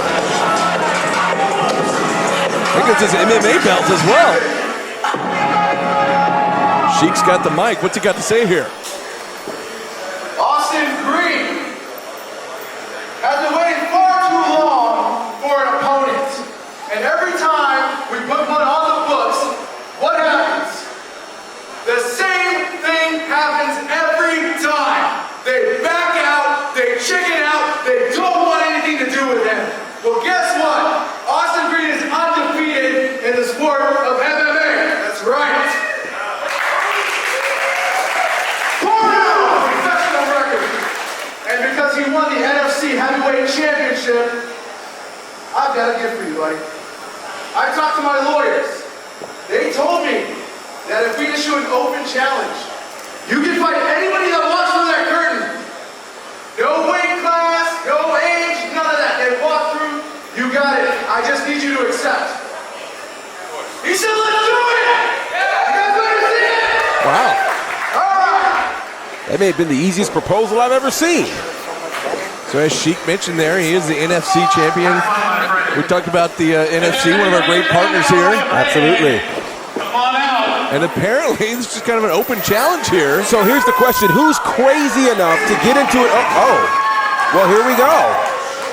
Who do we have here? And first of all, we've got company here. Oh, he got knocked out. We've got company here at the commentary booth, the Diamond Sheik joining us. Oh, my gosh. And that's it. Well, we want to welcome the Diamond Sheik here to commentary. How are you, sir? How you doing, Gerard? How you doing, man? I'm good. How are you? It's good to see you. Hey, Sheik. Brandon, you shut up! I heard what you said about me last time. What do you... Well, I said I couldn't climb the ropes. That's not what happened. I just didn't want to exert more energy. Well, understood. I didn't realize. Who do we have here? Well, whoever he is, he's Somebody's baby getting demolished. That's who we have here. pretty much the NFC champion. He's making right. quick work. That's right. 2 up, 2 down. Austin's had a bloodlust since I've known him, and today I'm going to feed the beast. That's what I'm going to do. Well, you're feeding him now, this next young man who may have more guts than brains, or better yet, more guts than brawn. And so who do we have some of the... I recognize some of these guys as, like, I guess our ring crew, some of the guys in the back, but It's whoever. Oh my gosh! And that's a shot right there in itself. Look at that. and down goes another one. So Sheik, is it safe to say you are a man who gives great opportunity? Listen, I am very generous to my friends and I'm very shrewd to my enemies. You know that, Brandon. Yeah. And here we go. Well, look at I've this. been made aware. I know that's the guy who wants to be Rocky Marciano. That's right. Who might think he's Rocky Marciano right now. Well, things are pretty rocky for that guy, I'll tell you that. You better believe it. And bring DJ Khaled out here, because that was another one. Keep going. Oh, wow. Who we got here? Look at this. Again, we saw some of these guys in the tag team gauntlet earlier. That's a Spartan and 2 at a time. Logan Ragnarok here. Okay. 2 at a time. So yeah, it looks like we're gonna have a handicap match here. Listen. 2 on 1. Keep your eyes peeled because these guys, they can't take Austin. I bet you. Come on. Well, I'm intrigued to see it. You want to place a bet, Gerard? No, I don't. That was a mistake from the Spartan there. I gotta tell you. I'll easily bet on green. And there's Ragnarok there with another shot. Oh, body shot. One for you, one for you. The right one doesn't get you, the left one will. Spartan's going for a ride here. Oh my God! Good Lord. Lord! Oh my God! And Ragnarok as well. Oh! Good Lord! Stack him and pack him, baby. Send him to the back. Gosh! That's a wrap! You see that? That's my brother right If there. there's anybody left back there, just stop coming out. I wish I could do that to Brandon in the ring. Well, come on, man. Gosh, that was I'm sorry, okay? I'm sorry. Brandon, do you want to be champion? Absolutely Brandon, not. go. Get your shot right No, now. I'm good. I'm stuck back here in the commentary booth. I can't get up I'm there. stuck back here with you too. Wow. Well, who do we got here? This guy gets music, whoever it is. This is Aaron Dallas. Oh, yeah, we saw him earlier in the Hey, gauntlet. this guy was in our showcase fight against me and Austin. Uh-huh. His partner, Aaron Kirk and Aaron Dallas went against us. Nightmare Factory Showcase number 2. So there's a bit of history here. Certainly history, but yeah, Aaron Dallas better be really, really careful right now. I mean, it doesn't even look like Austin Green is working a sweat at this point. Come on, Austin. Let's get our revenge. You know they won that match against us. They cheated. Yeah, indeed they did, but this is a whole different ball game. Whoa! Huge step up Enziguri, and he had to get way up there. Still on his feet. Way up there for the much taller Austin Green. As long as Austin's on his feet, we got a fighting chance. And look at that, he just caught Aaron Dallas. Oh my God! Massive scoop slam there from Austin Green to Aaron Dallas. And if I'm Dallas, just stay down, man. Yeah, absolutely stay down and get a trip back to Dallas. He's an idiot. He's not going to stay. That's a runaway locomotive. Austin Green just crashing in. And you know what? To Aaron. Here it is. Last call! It's the last call for Aaron Dallas, and that's going to do it. I'm out of here, guys. Well, it's been a pleasure. It's been a pleasure, Gerard. Well, Can't say for Brad. Wait, thanks for coming. Oh boy. Well. Okay, well, I guess I didn't realize I'd upset him so much. Well, clearly you have. You want to leave? It's all right. There's nobody left. Our referee said nobody's left. The roster's done. You're right. One of our officials just popped his head out here at the commentary booth and said, "There's no one left." And so your winner, and clearly. And let the Sheik do it, GB. Clearly. You know, I didn't get to ask if in that open challenge the NFC Championship was on the line, but That's a good question. I don't want to talk over the Sheik. I've already upset him. yeah, you have. Be careful. I don't want your job in jeopardy. We need you around here. Give it up for the Diamond Sheik and the bodyguard, Austin Green. Well, how about that? An impromptu open challenge, a series of open challenge matches. We didn't even know Austin Green was going to be here. Surely didn't. Be careful. Yeah, listen. I need you to be careful, sir. I need you to be around. I'm just calling what I see in the ring. All right? Well, be careful. Don't upset the owner here. Well, now I know. But please. Now I know. Sorry, Sheik. I'm sorry, Sheik. Knowing's half the battle.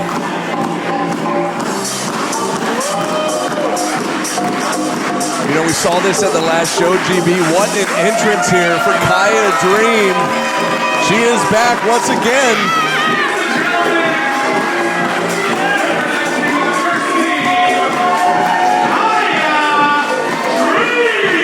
And you know, at the last show, she went one-on-one with the young lady that's going to be her tag team partner here tonight. Absolutely, and this is going to be interesting. You talk about two people who really should be paired up. When we saw them battle last week, or last month we said, yeah, they'd be better together, and we're about to find that out. Absolutely. After a great match that saw Hyena Hera come out victorious, of course, both women shown respect to each other. I think they earned each other's respect in that match. And now, the higher-ups here at CDW decided to put them in tag team action. And I think this was a super... Oh, now. Whew, that scream. Doing it as only she can. Hyena Hera. I gotta tell you, I am a big fan of Hyena Hera, and every time we see her, she brings something new, something special to the table, and I'm really, really excited to see what she's bringing here to the table tonight. But I tell you what, it'll be the first time for them pairing up here as a tag team, and they have their work cut out for them because they're about to take on a tag team who's been a tag team their entire lives. You got that right. This tag team is wildly decorated, and we're about to find out who they are. And their opponents.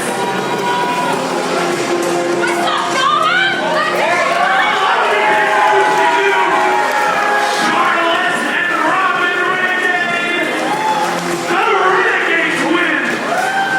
Shout out to the Renegade Twins and their special sponsor, which is Gorilla Press, who handles wrestling promotion. They handle photography. They also do ring gear as well. You can check them out at youtube.com/Gorilla Press. Shout out to Gorilla Press again for sponsoring the Renegade Twins, who, I'm telling you, these ladies are on fire. The first ever Mission Pro Tag Team Champions. They've won titles all around the country. They're even ranked right now as the number 10 tag team in the entire world, according to Pro Wrestling Illustrated, and that's among men and women.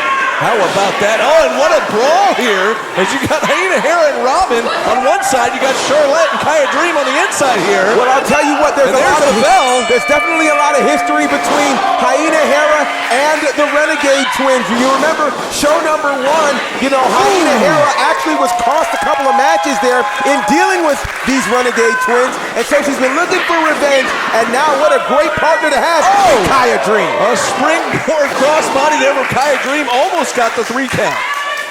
I'll tell you what, I absolutely love this team. This is kind of a team we didn't know we wanted, and now we're glad that we have with Hyena Hera and Kaya Dream, and what a challenge they have here.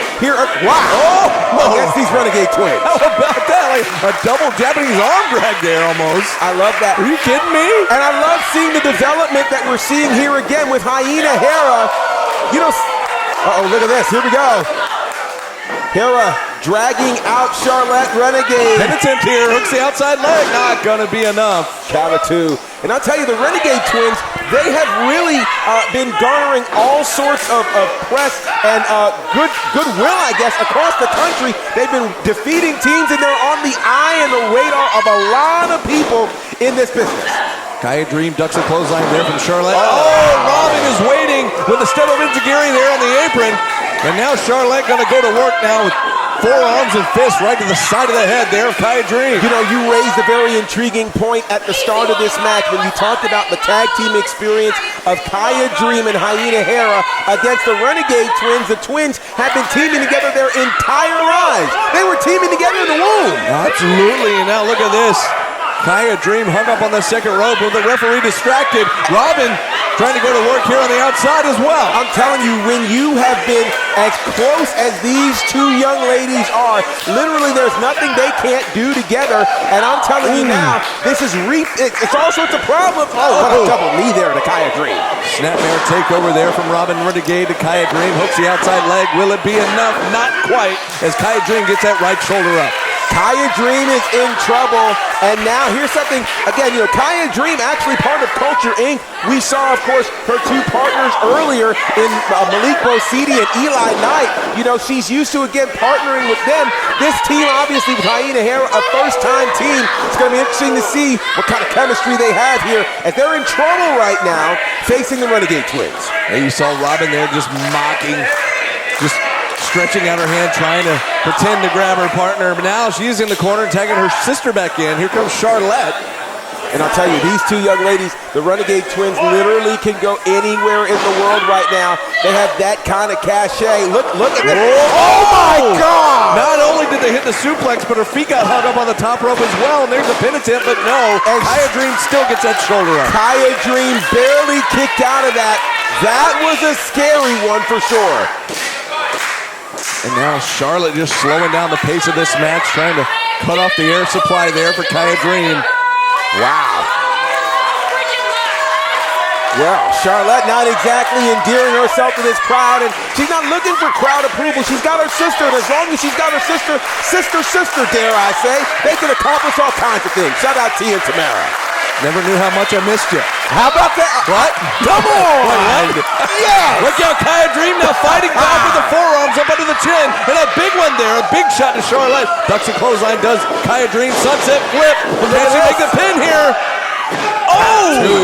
Charlotte kicking out at the last second. A big clothesline there from Charlotte Renegade. I'll tell you what there, I saw something special, but look at this kind of cover. Wow, are you kidding me? So let's be clear, that kind of cover really wasn't with the intent of actually getting the win. That was really more to antagonize and to embarrass Kaya Dream. Exactly what she was doing there. She tags in Robin. Robin now back in. Gonna look for another tag team maneuver here on Kaya Dream. And I'll tell you, I don't know but look at that. But Kaya able to escape. And there it is. Ducks a double clothesline, able to tag in. Hyena coming in like a house of fire now. Taking it to both Renegade Twins. When she screams like that, somebody's in trouble. Single leg drop kick there.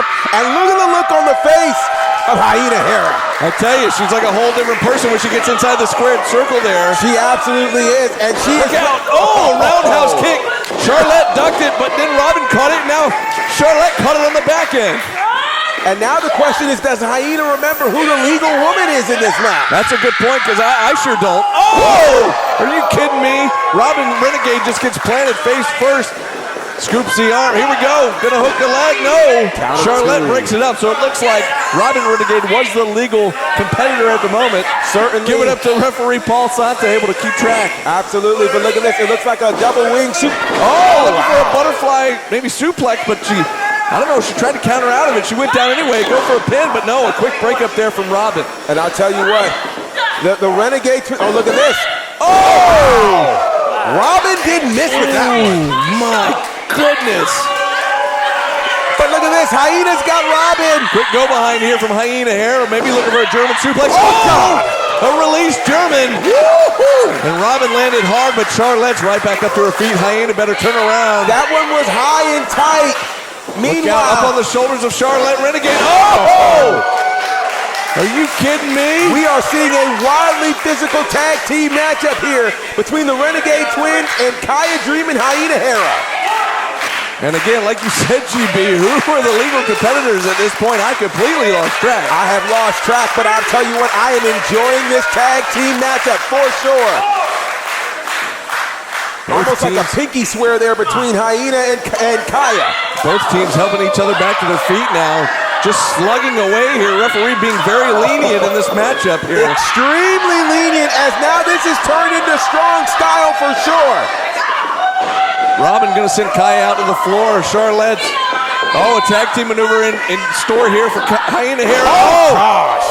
A sling blade spine buster of sorts. And look at this, Hyena Hera gonna take the pinfall there from Charlotte Renegade. That's a wrap. But what an effort. My goodness, what an effort there from Hyena Hera and Kaya Dream, but not quite enough for Charlotte and Robin, the Renegade Twins. I definitely think that we've got a future in this tag team between Hyena Hera and Kaya Dream, but the problem is you're facing a team that's been a team since the womb. They've been drop kicking their mom inside the womb. They've been doing all kinds of things together, and so right now it seems as though this new tag team is just another victim for the Renegade Twins.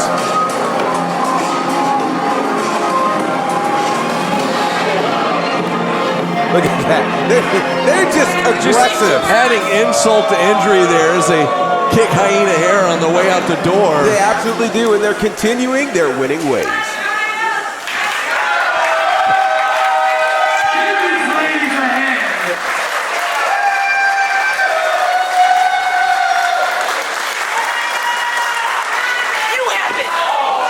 Now wait a second here. Just when we thought they were coexisting as a great new tag team, Hyena Hera not having any of it.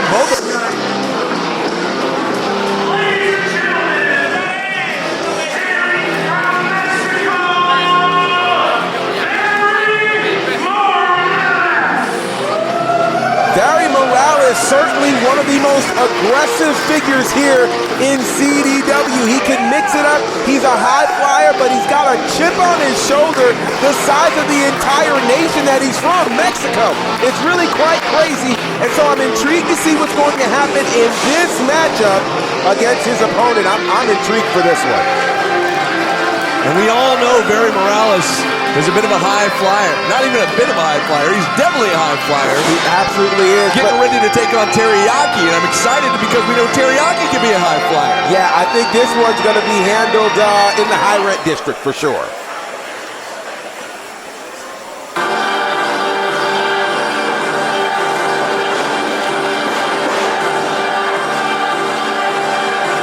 Of course, Teriyaki here tonight. We know that his partners from Top Team were in action earlier tonight.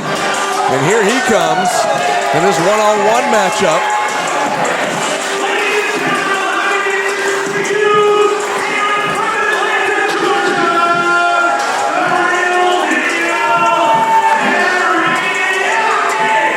Of course, Teriyaki was here last month teaming with Jay Lucas from Top Team as they defeated Exotic Youth. Absolutely, and so now he's going at it in a solo match here against Barry Morales. I'm really intrigued, as you mentioned, two high flyers, and you know, again, this is experience versus youth here. Barry Morales Morales has been in this business 13 years, and with no questions asked, he's ready for some big things to happen. Meanwhile, Teriyaki is really climbing the ladder. We're about to see a great one here. Absolutely. Teriyaki looking to continue the winning ways here. Now, Barry Morales coming off of a tag team loss last month when he teamed with Hayden Backlund. Yeah, and he let Hayden Backlund have it after that. He absolutely did, but you know that he's got to be frustrated, especially after what happened at the first show where that big briefcase of money got taken from him, and then he lost last month, and so now he's ready to get on the winning track here. Let me tell you something. Everybody wants their money. Nobody is ready to allot for missing money. And there's naturally a chip on Barry's shoulder again for a long, long period of time. So here we go. I'm intrigued to see the kind of approach that'll happen in this match. Of course, we're familiar with Teriyaki coming out of the Nightmare Factory. We also know that Barry Morales does a bit of training, assists with the training with some of these students at the Nightmare Factory as well. So you know that he probably knows a lot about Teriyaki here. Absolutely. You know he's worked, again, to try to help improve Teriyaki. But it's interesting, you know, sometimes people think that when you go to school together that you end up having a great relationship. But you know how it goes when you're at school. You have a favorite teacher, you have favorite students, and then you have those folks that you just don't like. And that takedown alone says Barry Morales may not be too fond of Teriyaki. Oh, wait, a quick penitent there from Teriyaki. But you're right, a vicious single leg takedown right off the bat there from Barry Morales, now into the front face lock.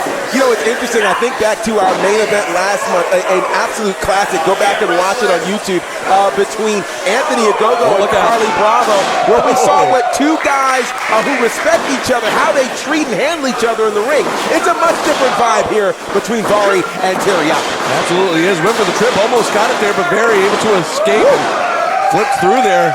A lot of Lucha Libre action here, and this crowd's coming alive. They appreciate it. Well, we knew this would be a special one. Uh-oh.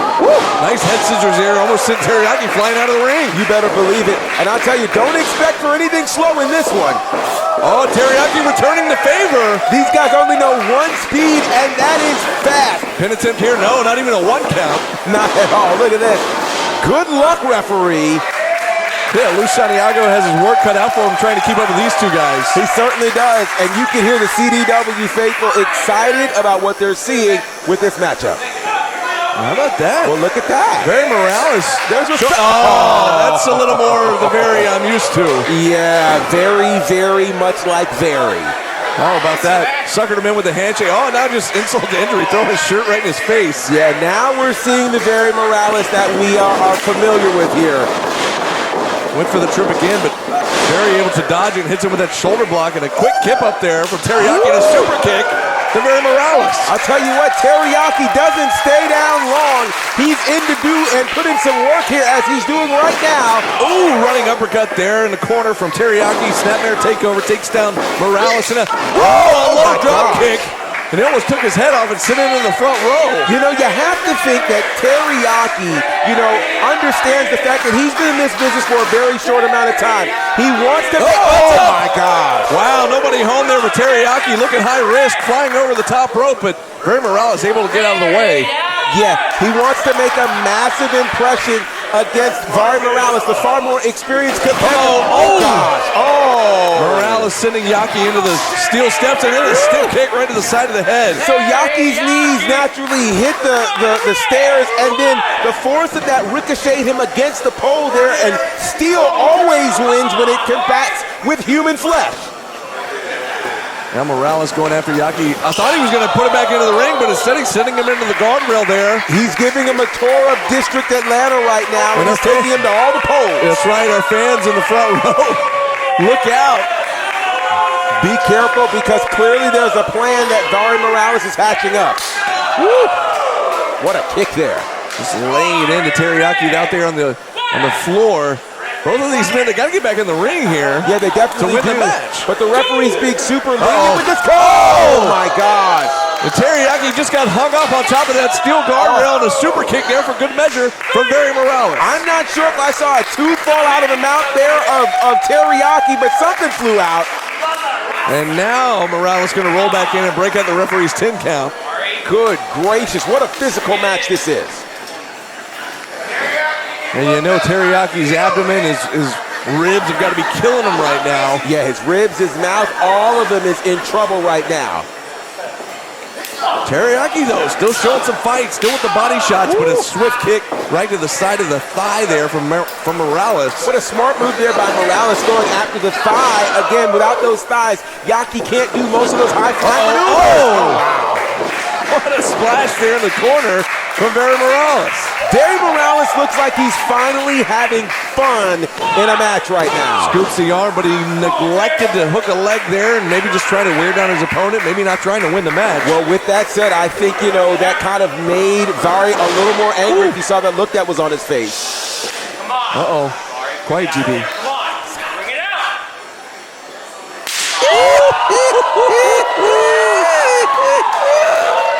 That shot just reverberating throughout District Atlanta here. Oh, my gosh. And poor Teriyaki's chest nearly caved in just then. You better believe it. But he's still fighting back, though. He's trying, but those don't have nearly as much sauce behind them after that chop. They sure don't. Both men back to their feet. Teriyaki sent into the ropes. No, here comes Barry Morales, charges in, but he eats a back elbow there from Yaki. And a big boot as well. Yaki's trying to fight back, and he's trying to dig deep. They're still trying to recover from that chop. Oh, tilt-a-whirl into a backbreaker, and he stuck it. And a second one. And one for the other knee. Vari Morales is having a field day right now with Teriyaki. Good attempt here. No, Teriyaki says not yet. Good gracious. It's crazy to see somebody like Barry Morales. Of course, the experience comes into play, but he can fight guys twice his size. Yeah. Now, Teriyaki's not twice his size, but he is the larger opponent. But the way that Barry Morales is handling him right now is crazy. Yeah, you add to that, Barry Morales walks into this with basically 10 to 12 times the experience that Teriyaki has, and I think he's trying to remind Teriyaki, remember who the master is here. Oh, he's got him in that headlock here, just trying to cut off that air supply. And of course, that's going to be even worse after taking that shot to the abs out there on the ring, on the guardrail. Absolutely. But Teriyaki able to get back up to his feet, though. Yeah, Teriyaki's trying to dig deep, which he has to do if he's going to take it. Oh, what a drop kick. What a drop kick. Picture perfect. Nobody does it prettier than Barry Morales. And look out. He's got something in mind here going up top. He's Teriyaki on the outside. Heads up. Whoa! Are you kidding me? Incredible! Huge crossbody from the top rope there. Barry Morales is crushing things right now. And I mean, if this match was being scored on points, he'd be winning by a landslide. Morales now sends Yaki back in. Gonna go for a pin attempt here. Again, neglecting to hook a leg, and I don't know, that might be costing him here. Yeah, I definitely think that's costing him. He's got to go ahead. But then again, you also wonder, is he trying to win, or is he trying to prove a point to Teriyaki and just beat the stuffing out of him? Barry Morales chance one more time, and here charges in one. Oh, but nobody home. Teriyaki able to get out of the way. He might actually live to regret that one. Morales getting a little too comfortable in there, kind of mocking the crowd, and it came back to bite him there. Absolutely, Teriyaki. Looking for a tornado DDT, but Morales blocks it. But Yaki there with a knee while he was up there in that suplex. And, gosh. Looked like it was almost a tornado DDT, but he turned it into a neck breaker at the last minute. That was absolutely brutal. Got a show right now. And this match has done everything we thought it would do and then some. Certainly we've seen some high flying, but we've seen some flat out brutality in this one. Both of these men absolutely spent at this point. You see Teriyaki clawing and scratching, trying to get to the ropes, trying to get back to his feet. Teriyaki is trying to pull up. Vari Morales is trying to pull up. Let's see what both of these guys have in their reserve tank. Both men back up about the same time here, and now a big forearm there from Teriyaki answered right back there from Vari Morales. Both men now just trading forearm shot after forearm shot. What do they got left? How much do they have left in the tank, GP? That is the real question, and we're about to find out the fortitude and the toughness of both of these guys. Whoa! Teriyaki charged in, but he caught a big foot there from Vari Morales. And Teriyaki answered right back. He certainly did, and I got to give it to Teriyaki. He has a whole lot of fight in him. Well, look at this. He faked Very Morales out. He spins around with a discus forearm right up under the chin. And now, Teriyaki pulling out deep. Whoa! Hey, that's a move right out of Very Morales' playbook. It certainly is. Look at that. Held on to that clothesline there. And now out to the ring apron. He slingshots back in. Oh, he gosh. just stuck Very Morales with a DDT. Spiked him right on the head. He certainly did, but the veteran-like maneuver of Very Morales, who turned around and just decided to get out of the ring. Baseball slide, drop kick right through the ropes, and he just sent Very Morales over the guardrail right into the lap of the front row there. Absolutely, and you gotta wonder, what does Teriyaki have in mind? Teriyaki, you gotta be kidding me! Teriyaki over the guardrail from the top rope, out into the crowd. My goodness! And Teriyaki taking out Very Morales and maybe the first couple of rows as well. That was absolutely insane there from Teriyaki. Nobody's safe here in District Atlanta. Look out, folks. Nobody's safe, nowhere is safe, and no place is off limits for these incredible athletes. Teriyaki now dumping Very Morales back over the guardrail. Back at ringside, they're going to send him back into the ring here under the bottom rope. Boy, that was a sight to see. My goodness. Teriyaki has hops and he's got frequent flyer miles. Props to our cameraman for keeping up with all that stuff. Absolutely, there's only one impact. Oh, look at this. Very Morales, though, not done yet. Oh my goodness. Almost came back in over the top, but look at the strength here. Oh gosh. He just caught him with that driver. Teriyaki caught Very Morales. Will it be enough? Not enough. Shout out to Very Morales, because that certainly would have taken most men out. Somehow, some way, Very Morales digging down deep. I'll tell you, that was a brutal-looking maneuver there from Teriyaki, but it still wasn't enough, and Yaki is ready to fly again. Yaki trying to get this crowd back into it here, trying to get him behind him here as he steps up to the top rope. He's got to be getting a little frustrated at this point. What's it going to take? He certainly must.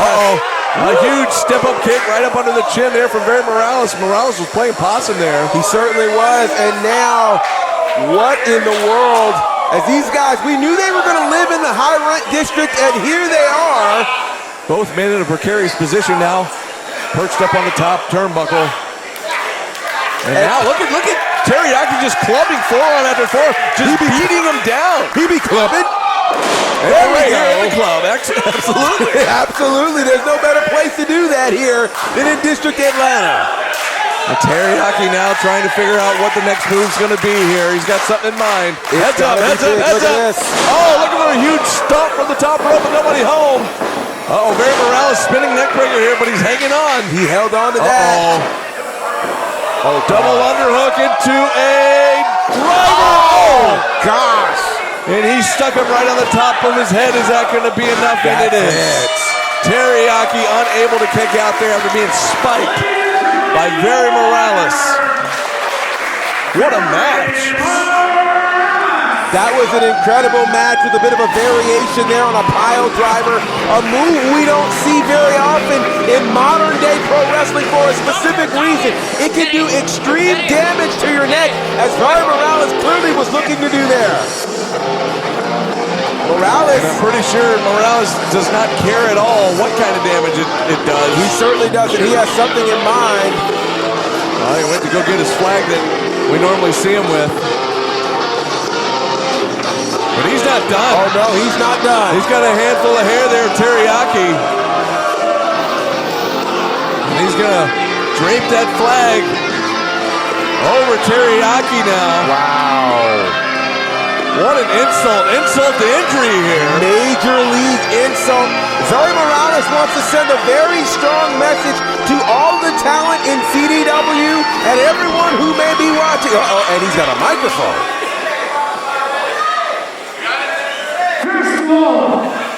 Good evening, wrestling. Whatever district, anywhere.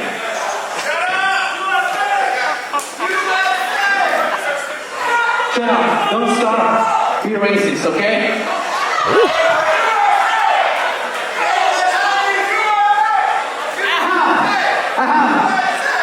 Good news for all the fans of this great company.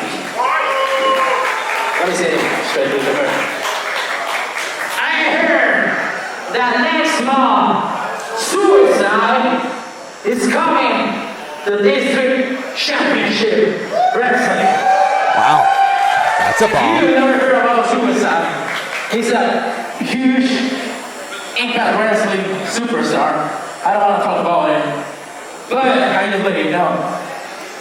But also, I have bad news. And these news are for you and you, Suicide. Because I want you. I want to wrestle you. And shit.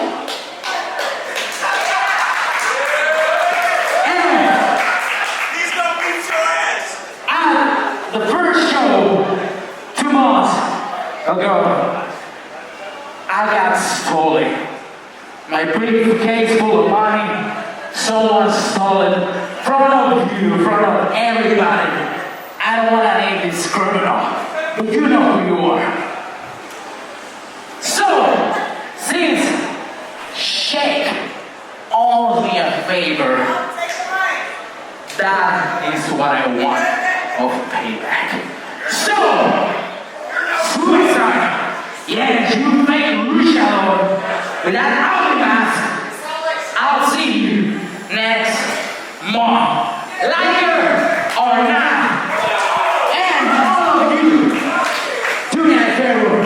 Please go and chinguen a su madre. Ooh. Wow. So we learned quite a bit there in that conversation from Vari Morales, which I gotta say, that's a bit of a dream match. Vari Morales and Suicide here at CDW next month. I didn't even know Suicide was going to be here next month. I had no idea either. Vari just dropped a bomb on us. Barry apparently heard it through the grapevine, and yeah, let's hope that happens. He said it. Sheik owes him a favor. Sheik does owe him a favor. Sheik still hasn't obviously repaid him that money, so... yeah, can't wait till next month. Suicide and Vari Morales. Wow.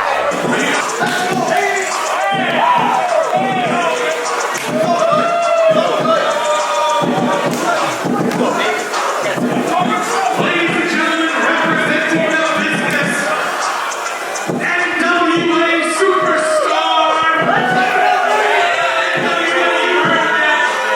I see it.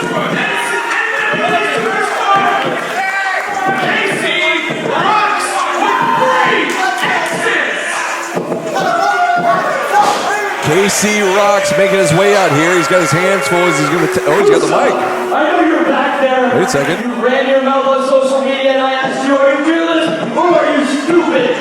I do not respect you. If you want it, pervert it and prove to me what you really are. Wow. KC Rocks holding nothing back here. Clearly. But he's going to have to deal with somebody who won a lot of hearts at our last show.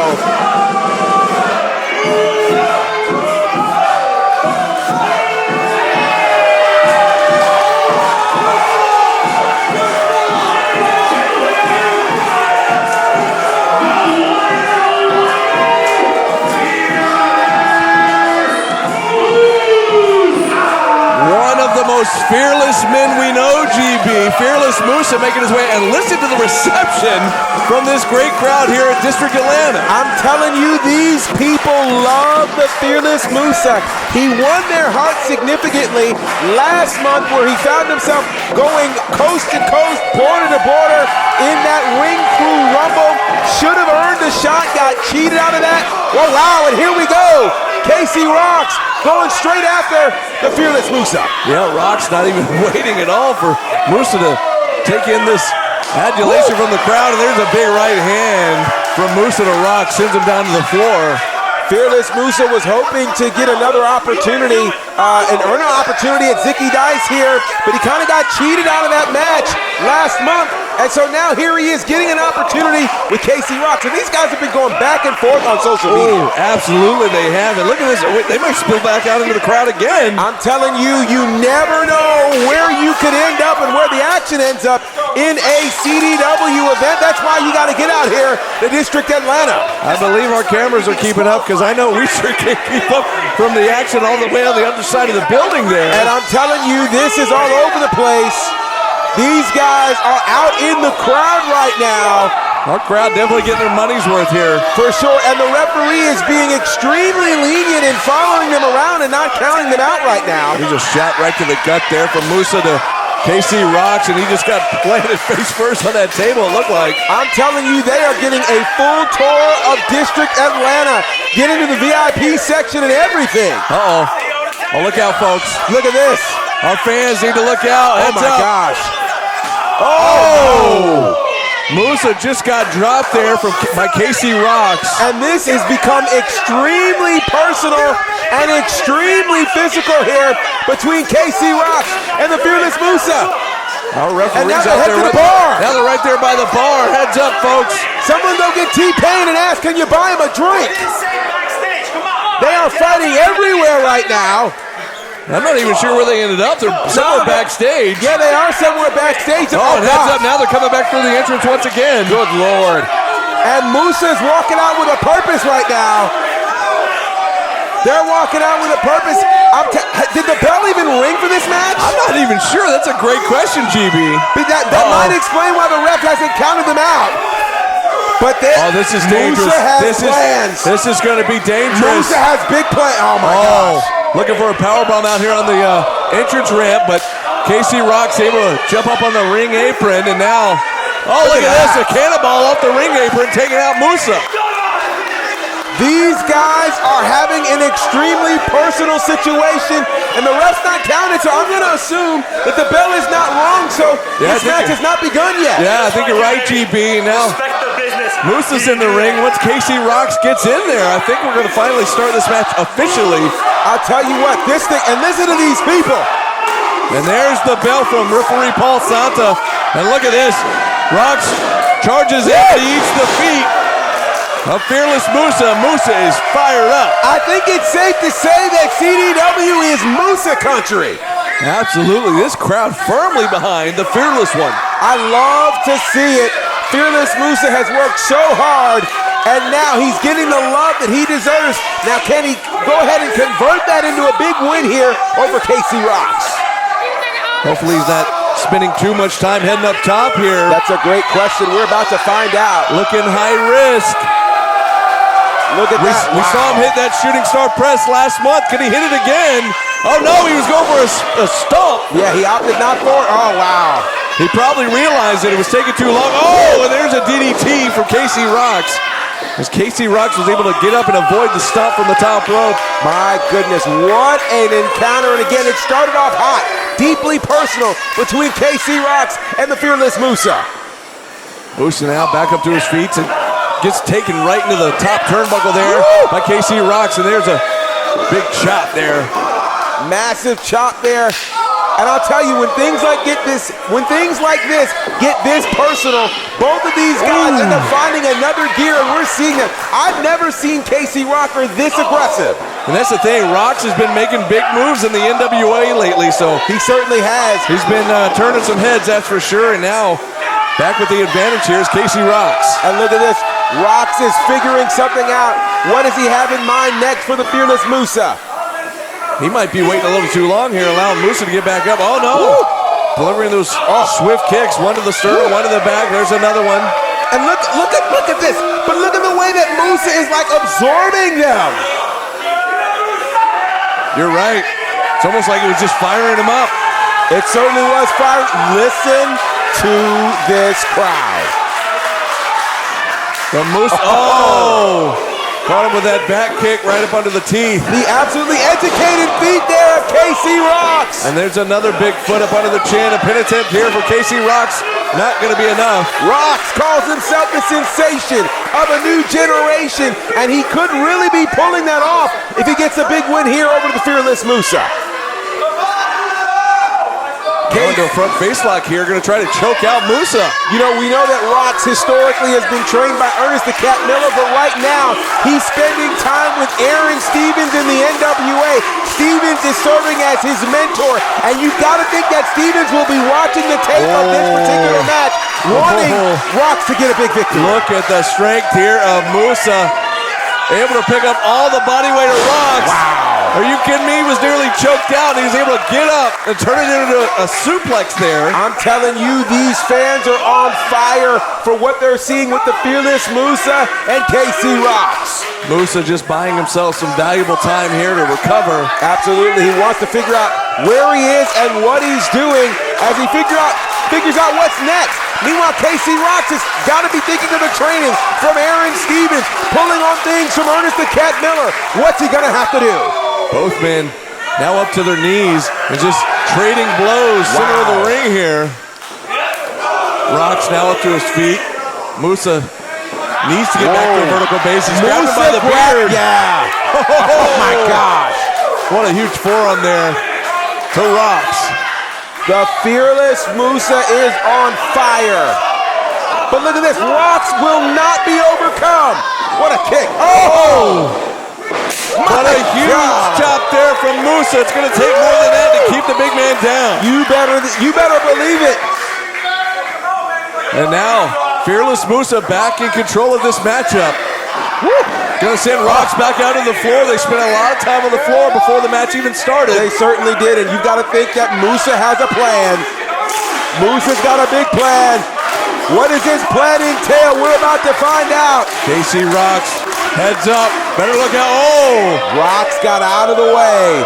Smart move there from KC Rox, like him or not. That's right, he's doing that for survival, and I'm sure Aaron Stevens may have taught him that one. Oh, went for a kick from the ring apron, but gets his legs taken out. And face plants right there on the ring apron, now down to the steel guardrail in the front row. I'll tell you what, these guys have been all over the place for this particular matchup, and now they're back in the ring. I am excited for what I am seeing between Fearless Musa and KC Rox. Rox now back up on the shoulders of Fearless Musa. Oh, wait a second. The ref got knocked out. The feet of Rox just inadvertently took out the referee. And now a double underhook, maybe looking for a package pile driver. Oh, wow. A package pile driver there from Musa, but the referee's down. He spiked and bounced him, but the referee is out of position. There's a pin. Come on, ref. Make the count. Just now coming to. The referee was out for too long. Now, wait a second. Wait, hold on. What is Control Your Narrative doing here? The guys from CYN are back out here. We saw them in the tag team gauntlet earlier. But wait, they've gone after both of these guys, but why? And the referee's calling for the bell. He's going to throw this match out, but he's going to have to throw this one out. But somebody explain to me why Control Your Narrative is out here. Duke O'Connor with a big slam there on KC Rox, and now the Space Cowboy going after Musa in the corner. Musa trying to fight back. Clearly, CYN didn't get enough during the tag team turmoil gauntlet match, and now they're back.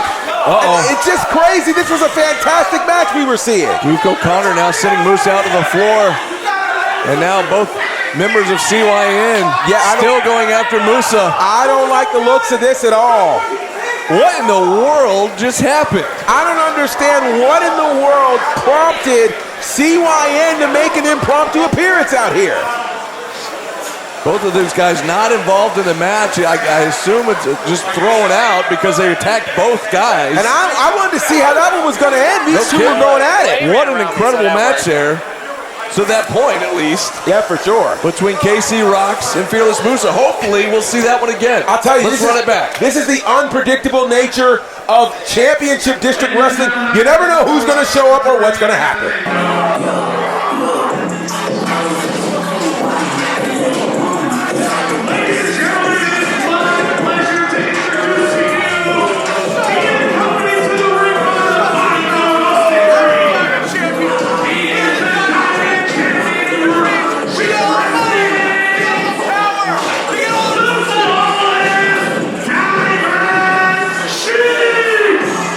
Well, it looks like it's time for the Diamond Championship matchup, and I want to say good luck to the Sheik. Yeah, you need to get on good terms here with the Diamond Champion because he might put you in a match with Austin Green. No, I'm good. I'm good. Meanwhile, I'm feeling good for the Sheik in this one. Well, there you go. The Diamond Sheik certainly has his work cut out for him. But again, who's going to stop him with Austin Green backing him? We might find out who coming up next. You made that championship up? Hey, shut up! You make your girlfriend up?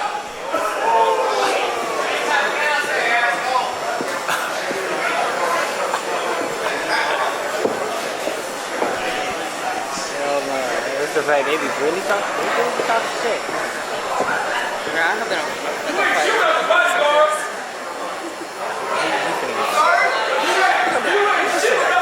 I don't speak peasant. I'm sorry, I don't understand what you're saying.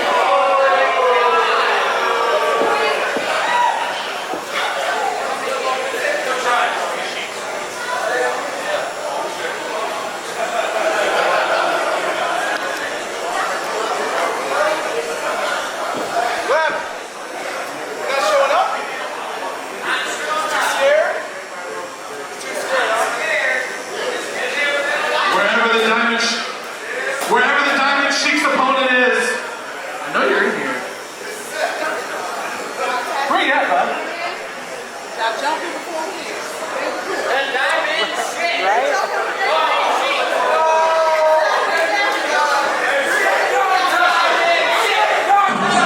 Well, here we go.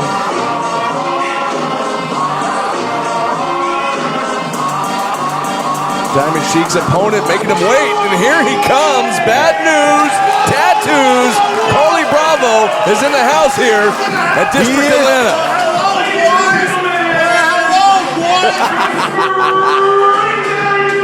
Wake up, Atlanta! He is bad news and tattoos. He is a two-time Marine combat veteran. Ladies and gentlemen,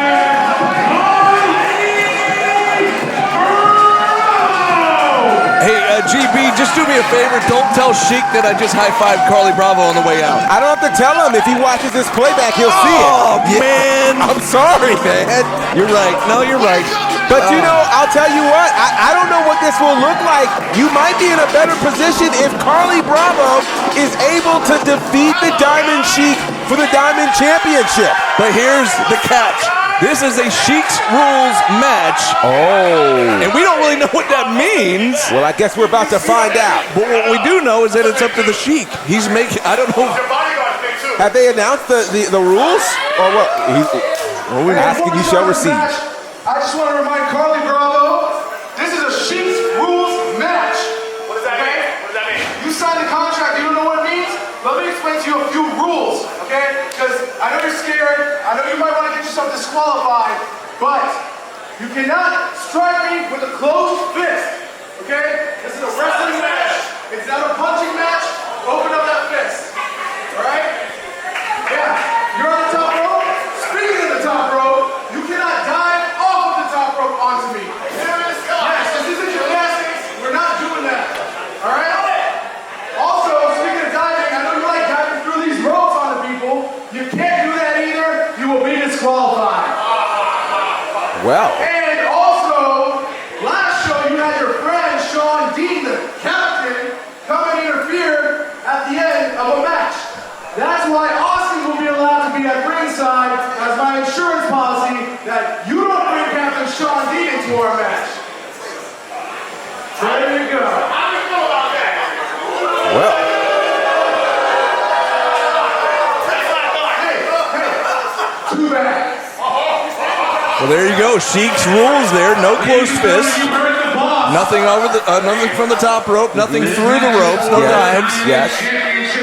And of course, he's brought his bodyguard Austin Green here at ringside to watch his back. And this is for the Diamond Championship title here. And I'm sure the Diamond Sheik does not like this chant of new champ And that's the question. Carly Bravo, clearly one of the brightest stars in the pro wrestling business. And I think a lot of us have been waiting for him to have the breakout moment where he gets a championship around his waist. Could the Diamond Championship afford itself to be around the waist of Bad News and Tattoo? A quick drop step there, a go behind, and just shoving the Sheik, pretty much insulting him here in his own promotion. Yeah, well, you know, this is the thing. Carly Bravo has never been one to back down from a challenge. He's a man who served, of course, in the U.S. Armed Forces. He knows what a challenge looks like. The challenge of being... Oh! He just manhandled the Sheik and made it look easy. But look at the Sheik. The Sheik showing his strength, getting back up to his feet. Good for the Sheik. Yeah, well, I like the tenor and tone of your commentary. I gotta be careful. Yeah, you do. You heard what happened earlier. Yeah, I certainly did, and I'm sure he's going to be listening to what you have to say. They stay on good terms here. Another collar and elbow tie up. Into the side headlock goes Carly Bravo. Well, Sheik's going to take him back, send him across into the ropes. A big shoulder tackle there by the Sheik. Wow. The strength of the Sheik there to take down Carly, and Carly Bravo looked a little shocked there by the strength of the Sheik. I mean, I don't know why he's shocked. It's the Sheik. Well, it is. Look at this. Big clothesline by the Sheik, but he missed. Nobody home. Look at the speed of... Oh! Look at the speed there of Carly Bravo taking out the Diamond Sheik, and the Diamond Sheik is rolled out of the ring to regroup. Talk about speed of Carly Bravo. You see the speed of the Sheik trying to get onto the bottom rope, trying to get out of there. And shout out to Carly Bravo wearing the pink in honor of Breast Cancer Awareness Month. I'm telling you, Carly Bravo is that guy. Shout out to all of our survivors here for Breast Cancer Awareness. And this crowd firmly behind Bravo in this matchup. They certainly are, and the Sheik is trying to figure out, what do I have to do, to overcome Carly Bravo? Because let's face it, Carly Bravo has not broken any of the Sheik's rules. So far, so good as Sheik gets back into the ring here. And here's the thing, you think you can try to limit Carly Bravo. Whoa! And that was there and it was an open hand. You're right. He kept it open. Whoa! Carly. The Sheik might have preferred a closed hand slap at this point. Carly Bravo just laying it in right there now. There it is. He's so smooth with it. Put a little style on it. Oh! Going for a closed fist, but referee Paul Santos saw it coming and letting him know. He's reminding him this is Sheik's rules. Well, the ref literally saved him from being disqualified and losing a championship opportunity. Now Sheik out on the outside. See, now normally we would see Bravo get hyped up, get the crowd hyped up. And here he goes. Come diving through the ropes. But no, this is Sheik's rules. It is Sheik's rules. And this is creating a great opportunity. Oh, wait. And now, look at this. Carly Bravo ready to answer the challenge of Austin Green. And Austin Green distracting Bravo on the outside. Oh no. A huge shot from the Sheik. And then spine first right to the ring apron. And now up against the ring post there. Now, here's the thing. Under normal rules, that should be a disqualification. But I guess Austin Green is allowed to do whatever he wants because of the Sheik. Hey, Sheik's rules. Hook of the leg to retain the title. Wow. So Carly Bravo able to give a quick kick out there. I think Carly Bravo is starting to realize that he may be playing with a slightly stacked deck. But look at these headbutts there. Vicious headbutts from the Sheik. Almost rocked the Sheik a little bit. He did so hard. Look out again. Well, the Sheik is putting all that he has behind this. He understands that it is important for him to get a win over Carly Bravo. Heads up. Huge senton there.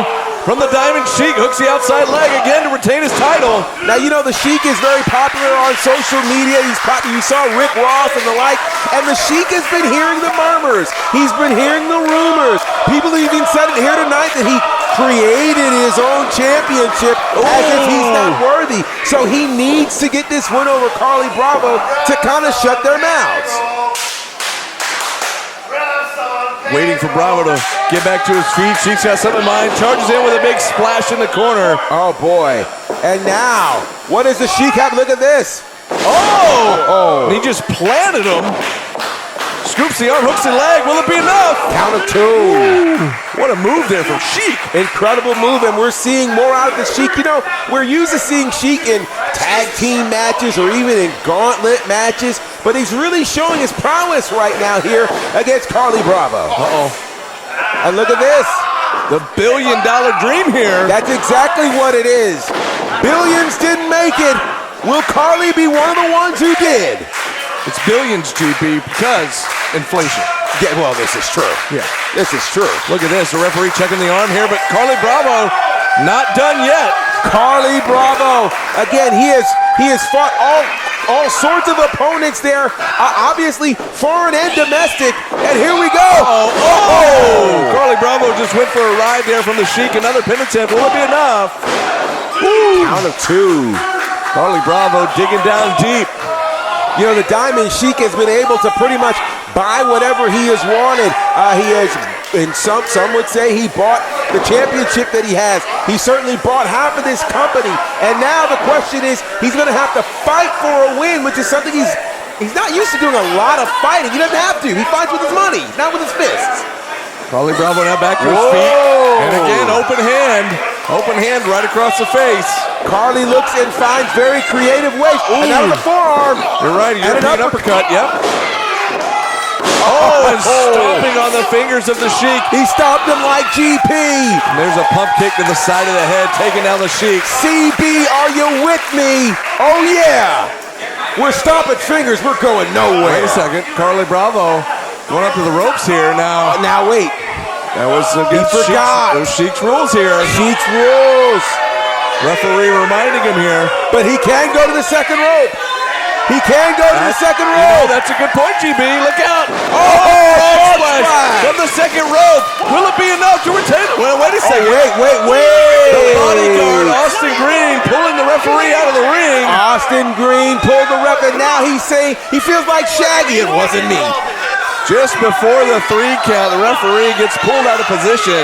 Well, now that's got to bother Bravo for sure. And whoa, look at this. Bravo is stepping to Austin Green. Bravo getting right in the face of the bodyguard. Now, remember the bodyguard, we saw him take out numerous opponents earlier in an open challenge. We certainly did. And now, now Brawl is breaking loose here on the outside. Now, it's Bravo sending. Now, wait a second. Bravo maybe going onto the. Bravo's got a chair. There's no rules against a chair. And he's got the big man in the ring here. Now wait a second. He lies, he cheats, he steals. Viva la raza. What a smart move there. The referee thinks that Austin Green brought the chair in the ring. And so now Austin Green has been kicked out. Brilliant move there by Carly Bravo. And the referee explaining what just went down to the Diamond Sheik. And there it's official. It is official. And now this could be the time for Carly Bravo. This could be the time that Carly Bravo's been waiting for. Look out, Carly Bravo now. Here it is. Gangsta's Paradise. 1, 2.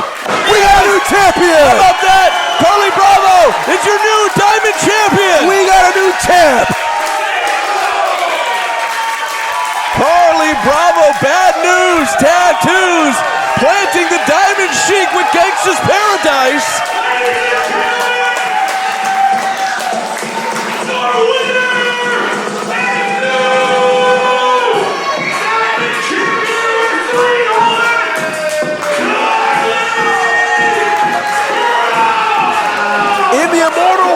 Jay-Z, allow me to reintroduce myself. My name is Champ, Diamond Champ. That's Carly Bravo. Congratulations to Bad News and Tattoos. He's got the gold, folks. And this place is going absolutely crazy right now here at District Atlanta for the new champion. You better believe it, and rightfully so. Wait a second, we have a discussion going on with Sheik and the referee and a ring announcer here. I am so excited that we've got a brand new Diamond Champion in Carly Bravo. Come back in the ring for me, please. Referee now instructing Bravo to get back in the ring. What's this? What's going on here? I didn't see the ending of the match. Let me not give you bad news. Bad news and tattoos? Did you read the contract? No, you didn't read the contract. There was one more Sheik's rule that you would have read in the contract that I didn't tell you about. To win the title, you have to win by submission. Are you? Wait a second. Are you kidding me? What? You won the match, but you didn't win the title. That's my title. Give me back my title. Give me my title. So let me get this straight. So the match is over, but the Sheik is saying to win the title, he had to have won by submission. You've got to be kidding me. Oh! There you go. And Carly Good Bravo move. using the Diamond Championship belt and clocking the Diamond Sheik. Listen, that is the Diamond Champion. I don't care what you say, but, I mean, how do you have this Oh, contract? look out. Here comes the bodyguard back out. But help me understand something. I thought we established all of the rules at the top of this match here. Well, I never saw the contract, so I can't say for sure. And apparently, I don't know, Carly read all the contract Well, as well. was it written in invisible ink? The referee didn't even know. I don't know. GB, you know what? I'm not going to argue with the Diamond Sheik. So, New York Diamond Championship Wrestling title holder, the Diamond Sheik. Well, I've already been on his bad side, so whatever. I get that you've been on his bad side, and I get that rules are rules, but you kind of have to clearly say, and with all of the information that was given at the top of the match, you would certainly figure that would have been mentioned. You would think. You would think. Oh no, don't get quiet now. Sheik, still your champ. Mum's the word I see.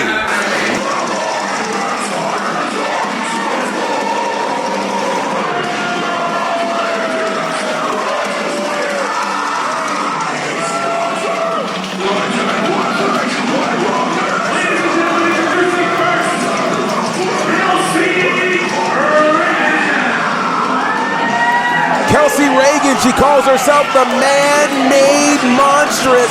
She's got a background in cheerleading, but right now she looks extremely dangerous here, making her debut in Championship District Wrestling. What a look here. How intimidating. Yeah, extremely intimidating. That's why she calls herself the man-made monstrous. Gonna have her work cut out for her here. We talked about this next competitor of the last couple of shows, kind of being the heart and soul, especially of the female division, the women's division here in Championship District Wrestling, and Helica Risk making her way out here just momentarily. Absolutely.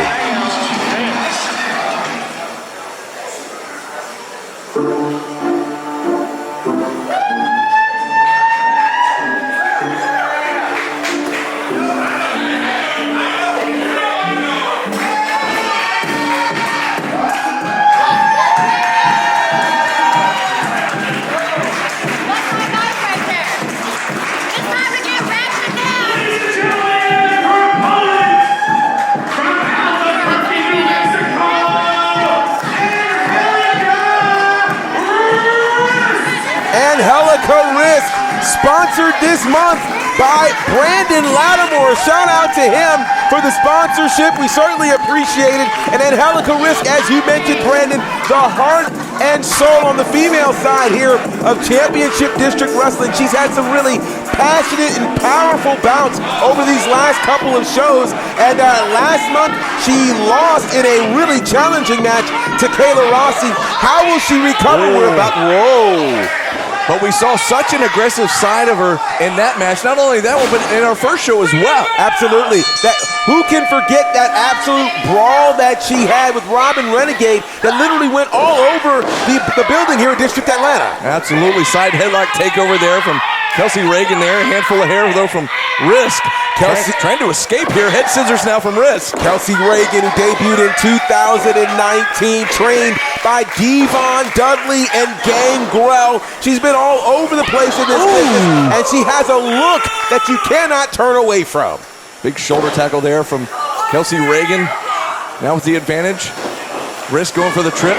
Oh, the drop kick there from Angelica Risk. That was an explosive drop kick that kind of came out of nowhere. It sure did, and Reagan now spilling to the outside here. Look at Risk holding the rope, saying, come on back in. She certainly is. And I tell you, as I continue to watch these incredible female wrestlers here in Championship District Wrestling, the future of this business is incredibly bright. Look at this. I'm telling you, there's another side that we are seeing right now to Angelica Risk. Reagan in trouble now. She tries to get back up to her feet in the corner, but no, Risk not going to let her. Laying the boots right to the chest there. Risk stomping a mud hole in her. Oh, wow. Such an aggressive sign. Again, we've been seeing it build and build and build over the last couple of months. Yeah, we really have. You know, this whole issue that she had with Robin Renegade, I think that is the thing that began to unlock a different side of Angelica Risk. Hip attack there in the corner, right to the abdomen there of Kelsey Reagan. Oh, back elbow there from Reagan, though. Stopped Risk in her tracks. Went for a big right hand and an eye poke there from Reagan, the referee reprimanding her now. Yeah, and now we're starting to see what Kelsey Reagan is all about. Big shot there now. Oh, nice takeover there from Reagan now into the side headlock there. Yeah, that side headlock, a classic wrestling maneuver which does quite a bit of things. It certainly allows the wrestler who's putting the hold on to be able to control where the body of their opponent goes. Both competitors now back up to their feet. Risk going to drive Reagan back into the corner, trying to break free of the hold. And I'll tell you, we're seeing something special. I feel like we are watching a degree of evolution here. Look at that. Return the favor there. Angelica Risk with an eye poke of her own. Well, you know, and you've got to wonder, Risk here, you know, perhaps some of the losses and some of the battles that she's had, she hasn't had a lot of people on her side. And sometimes when you realize that nobody's necessarily coming to save you, you've got to save yourself.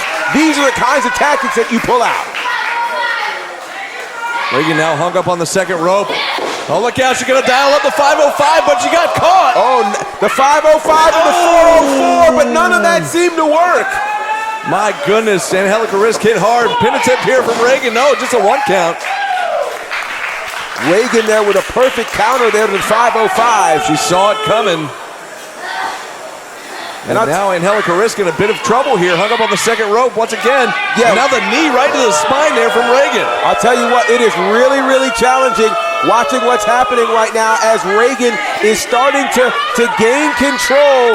And I know that's got to frustrate Angelica Risk, who has decided to come out with a lot more aggression and still finds herself in trouble.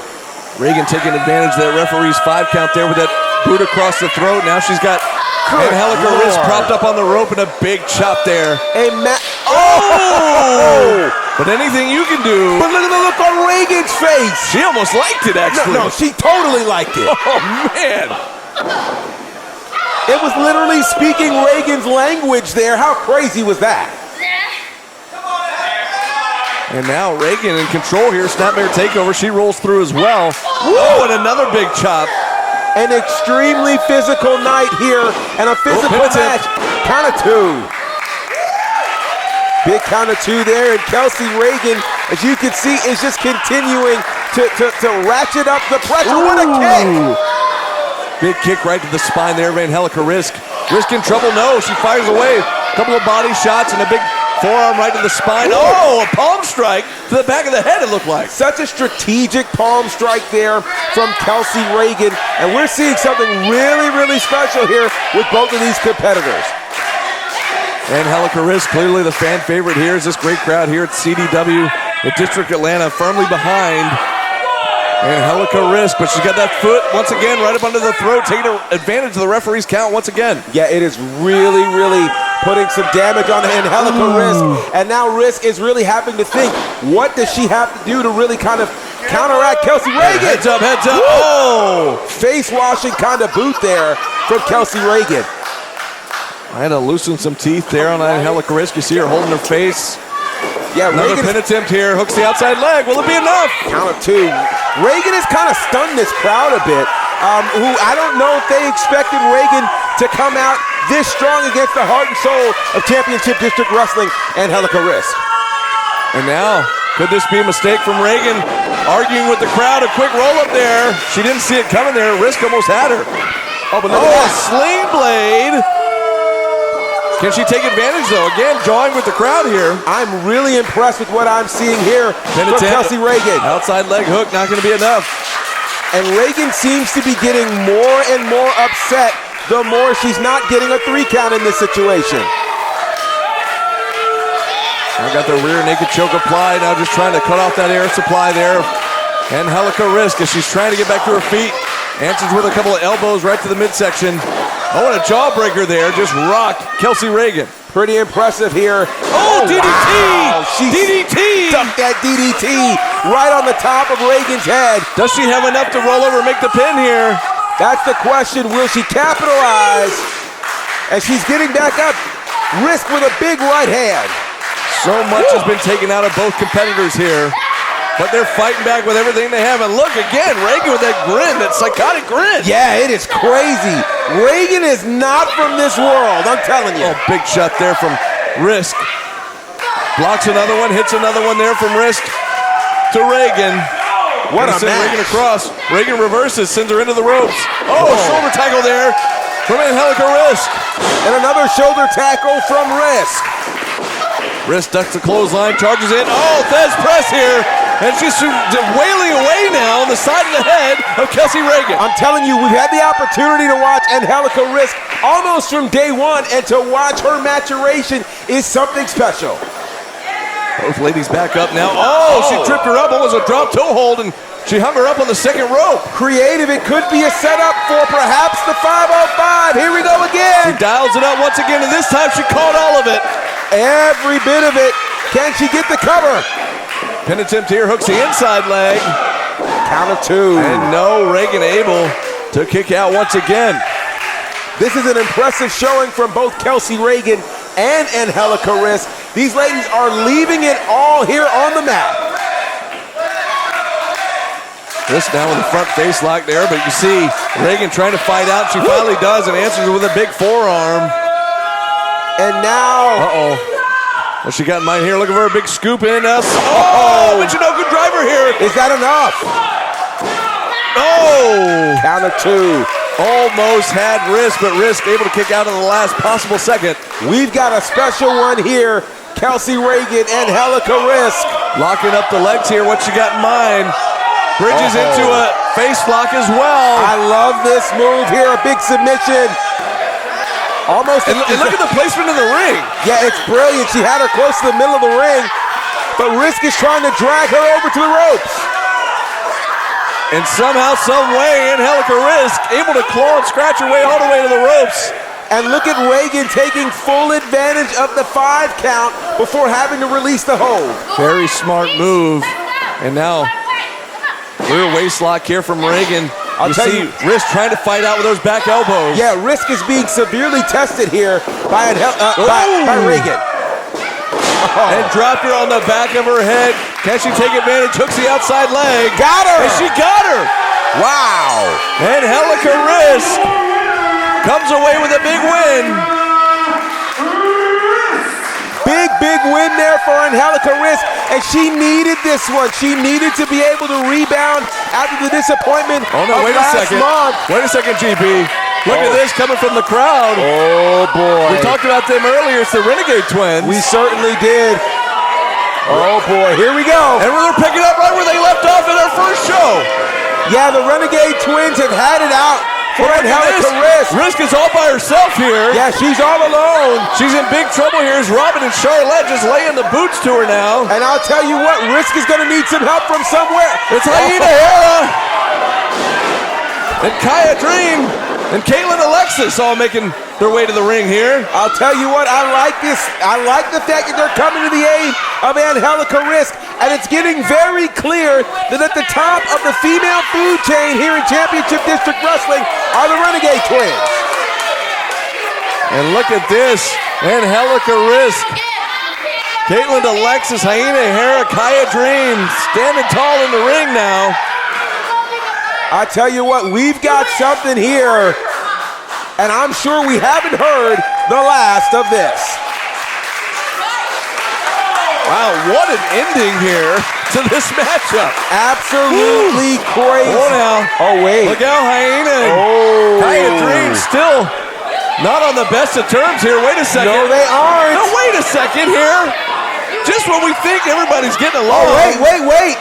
And now Now Hyena Hair is getting into it with Angelica Risk. Wow. Whoa. I can't make heads or tails of any of this. Well, I'll tell you what. We almost have a cat fight here. Well, look out, Hyena Hair hightailing it now. Bro, we were this close to having such a good cat fight. Whew. What a crazy, crazy turn of events. Things are heating up in the women's division here at CDW. Bottom line is, Risk comes away with a victory. She definitely comes away with a victory, but at what cost? Absolutely. Who knows where we go from here? We'll find out. Time for the main event.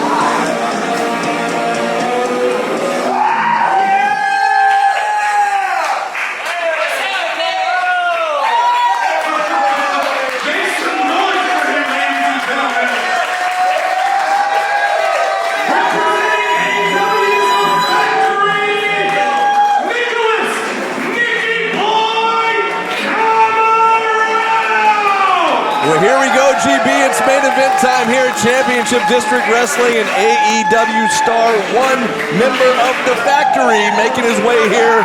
Nicky Boy, Nick Camarado. Nicholas Camarado. Excuse me. Yeah. Get it right now. I'll tell you what, he is an intimidating presence, and now seeing him dig into this element of his personality will be very interesting as he enters into the main event here of this special edition of Championship District Wrestling. Where do you get a hat like that? I want one of those. I don't know. And how about the feather boa? How about this? Nicky Boy in the house here, and a Nicky Boy chant from this great crowd in District Atlanta. I'll tell you, something about when you just dig deep into your personality, you'll be amazed what you find out. And now we discover Nicky Boy. I hope he's not going to wrestle with that lollipop in his mouth. Well, he's still working on it. Well, He's still got a minute. I guess so. And his opponents, representing Control Your Narrative, Psycho Boy Fodder! Now, Psycho Boy Fodder, a gentleman, well, should I even use the term gentleman? I'm not sure, but a guy that we're very familiar with here over the last couple of months at CDW here, representing CYN. Of course, last month, tag team match, his team won due to a fireball from his partner, August Artois, right in the face of Frankie Filto. Filto's still been out of action. Yeah, you know, it's one of those things that we'll never forget here in the short history of Championship District Wrestling. I think when they play the files back years from now, that will forever be in the highlight reel. And so it makes me wonder, obviously, if his partner Artois was willing to do that, how much further will Fodder go to now be in his first main event spot here at Championship District Wrestling? And of course, Fodder getting into it with some of the fans at ringside, not endearing himself here to this crowd. As we heard earlier, we heard that Nicky Boy chant. Sounds like Nick Camarado is going to be the fan favorite in this one. Well, and he's calling for the mic here. I'm intrigued to hear what Nicky Boy has to say.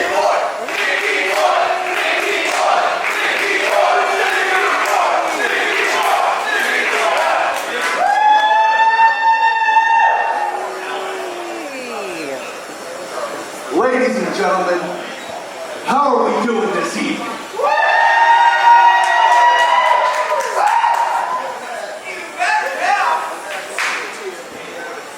You're one of those control your narrative guys, huh? You had your boys out here earlier attacking my boys, and I will not stand for that.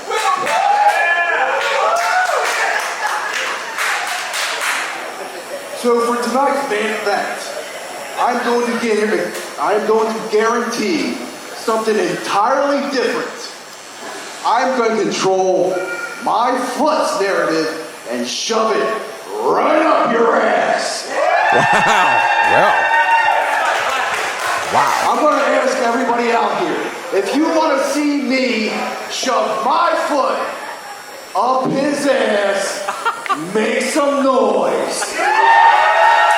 I think it's pretty clear what the crowd wants here tonight. It is extremely clear. But I'm not sure that the Psycho Boy is going to allow that to happen as easily as it sounds. And GB, I could have been wrong here. Maybe he's still going to fight with that sucker in his mouth. I don't know. I mean, that's slightly dangerous. He's got to take that out of his mouth. Please. Oh.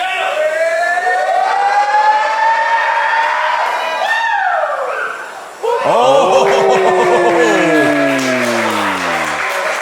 What an insult there, throwing it right in the face of Psycho Boy Fodder here. Now collar and elbow tie up here, just making their way around the ring, trying to test each other's strength here. From the looks of it looks like Camarado would have the strength advantage. For sure, and think about it. Fodder is accustomed to being the stronger man in most of his competitions, certainly with his stocky build filled with strength, intensity, and passion.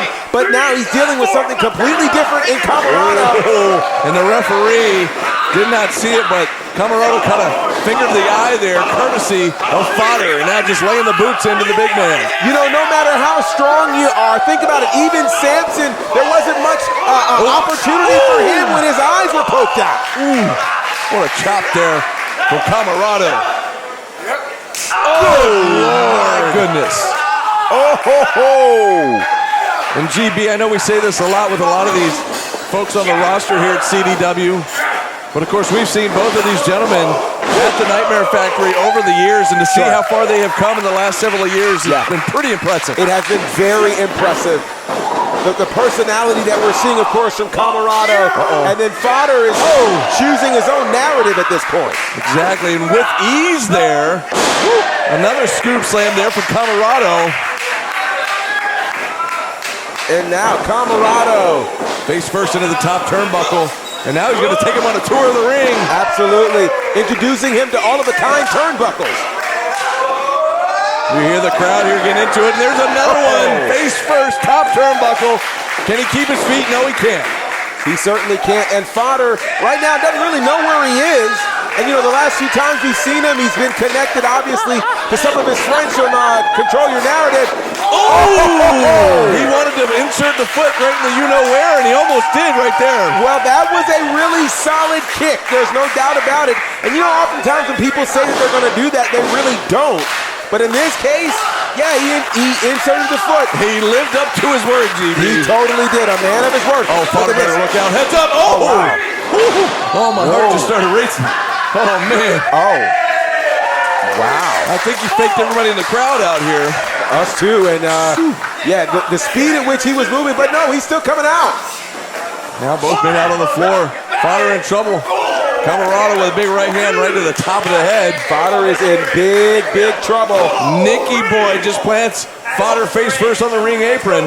And I'll tell you what, Nicky Boy is in control. I mean, his size, you know, you cannot mistake this man. He is an absolute mastodon, but look at this. Fodder, wait a second. Fodder gets shoved into the referee, and then Fodder with a kick to the ropes. And he caught Camarado in a very sensitive way. Absolutely, a very sensitive space, but the ref didn't see it, so he can't call it. Camarado now still hobbling on the outside as Fodder's going to go out after him. Yeah, Camarado is in a bit of trouble right now. And now Fodder returning the favor.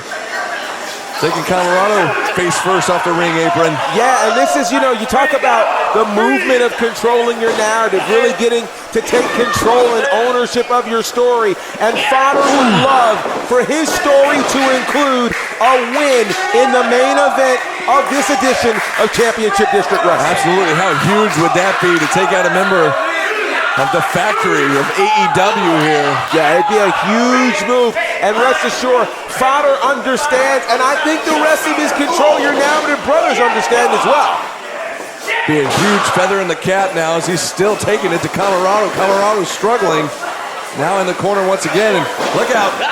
Fodder going to take him again face first off the top turnbuckle. He certainly is, and again, you would look at these two on paper and you would say the size differential would put the advantage in the space of Camarado, but you're seeing just how much trickery Fodder is able to pull off and how cerebral he is. You're right, just raking the face right across the top rope, and now Camarado trying to fight back, but now both men spill into the corner. And Fodder still in control here. Fodder putting the boots right now to Camarado. Nicky Boy is in trouble. Fodder now slowly getting Camarado back up to his feet. Looking for a snapmare takeover, takes him over. Look out now.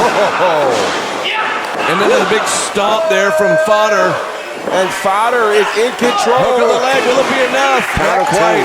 And you see the look on Camarado's face, like he's trying to fire himself back up here. Yeah, he really, really is. And he doesn't have any of his factory brothers here to be able to help him. It is just him and Fodder in this main event.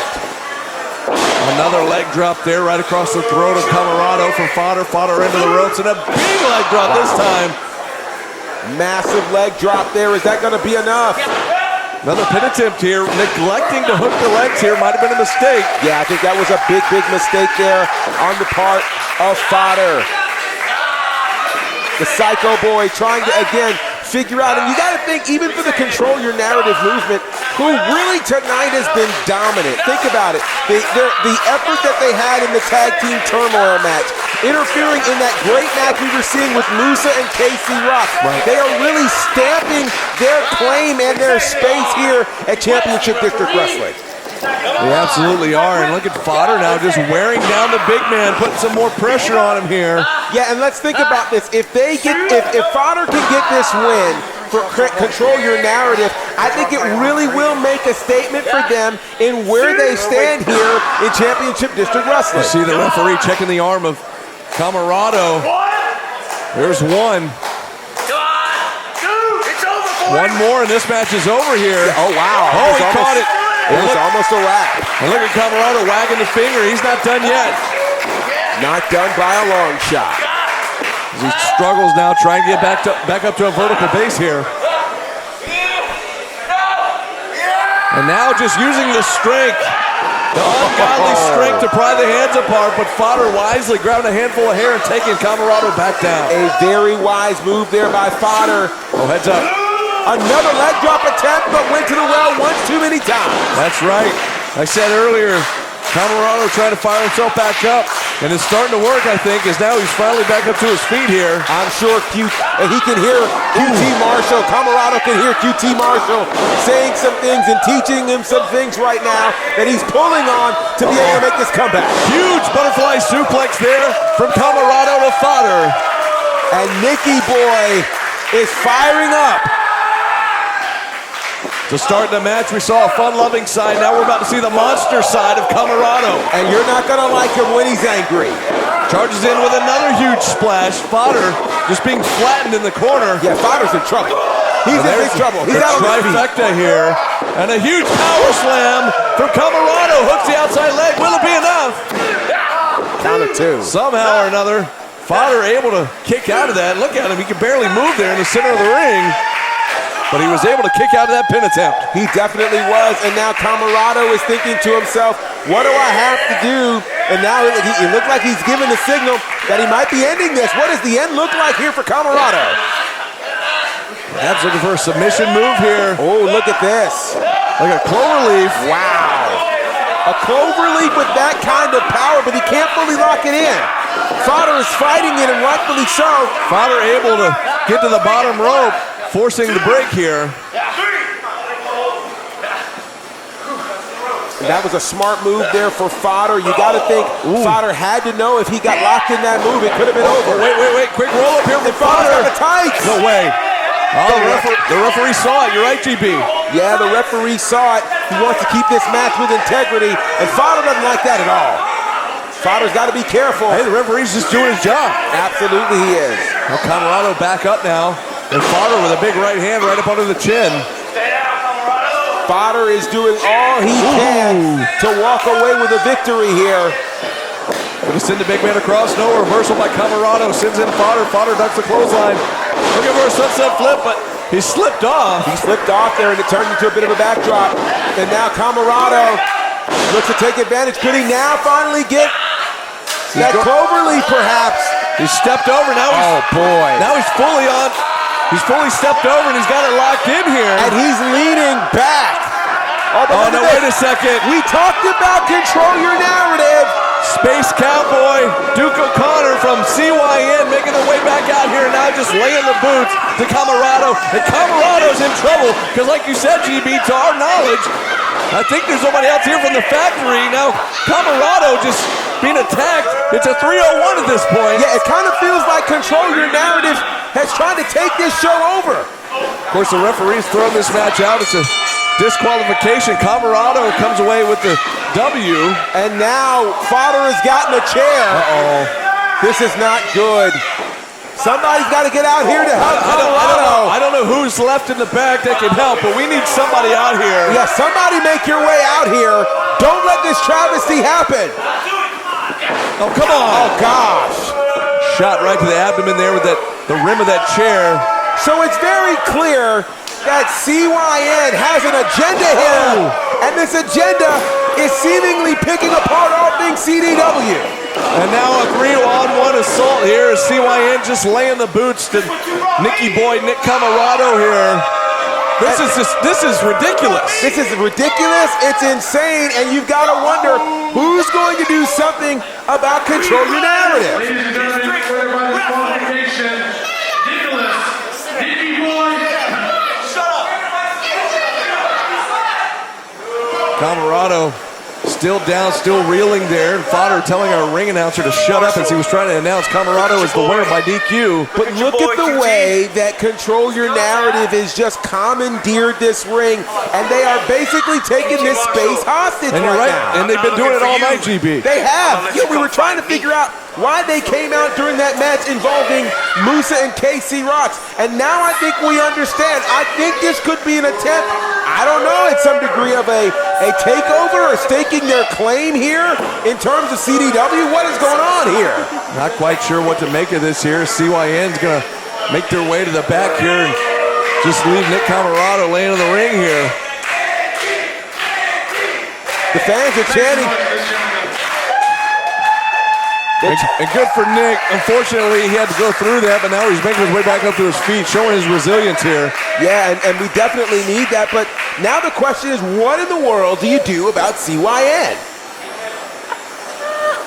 I have no idea what to make of this ending, and like you said, CYN showing their force here. Yeah. Trying to take over CDW. It is.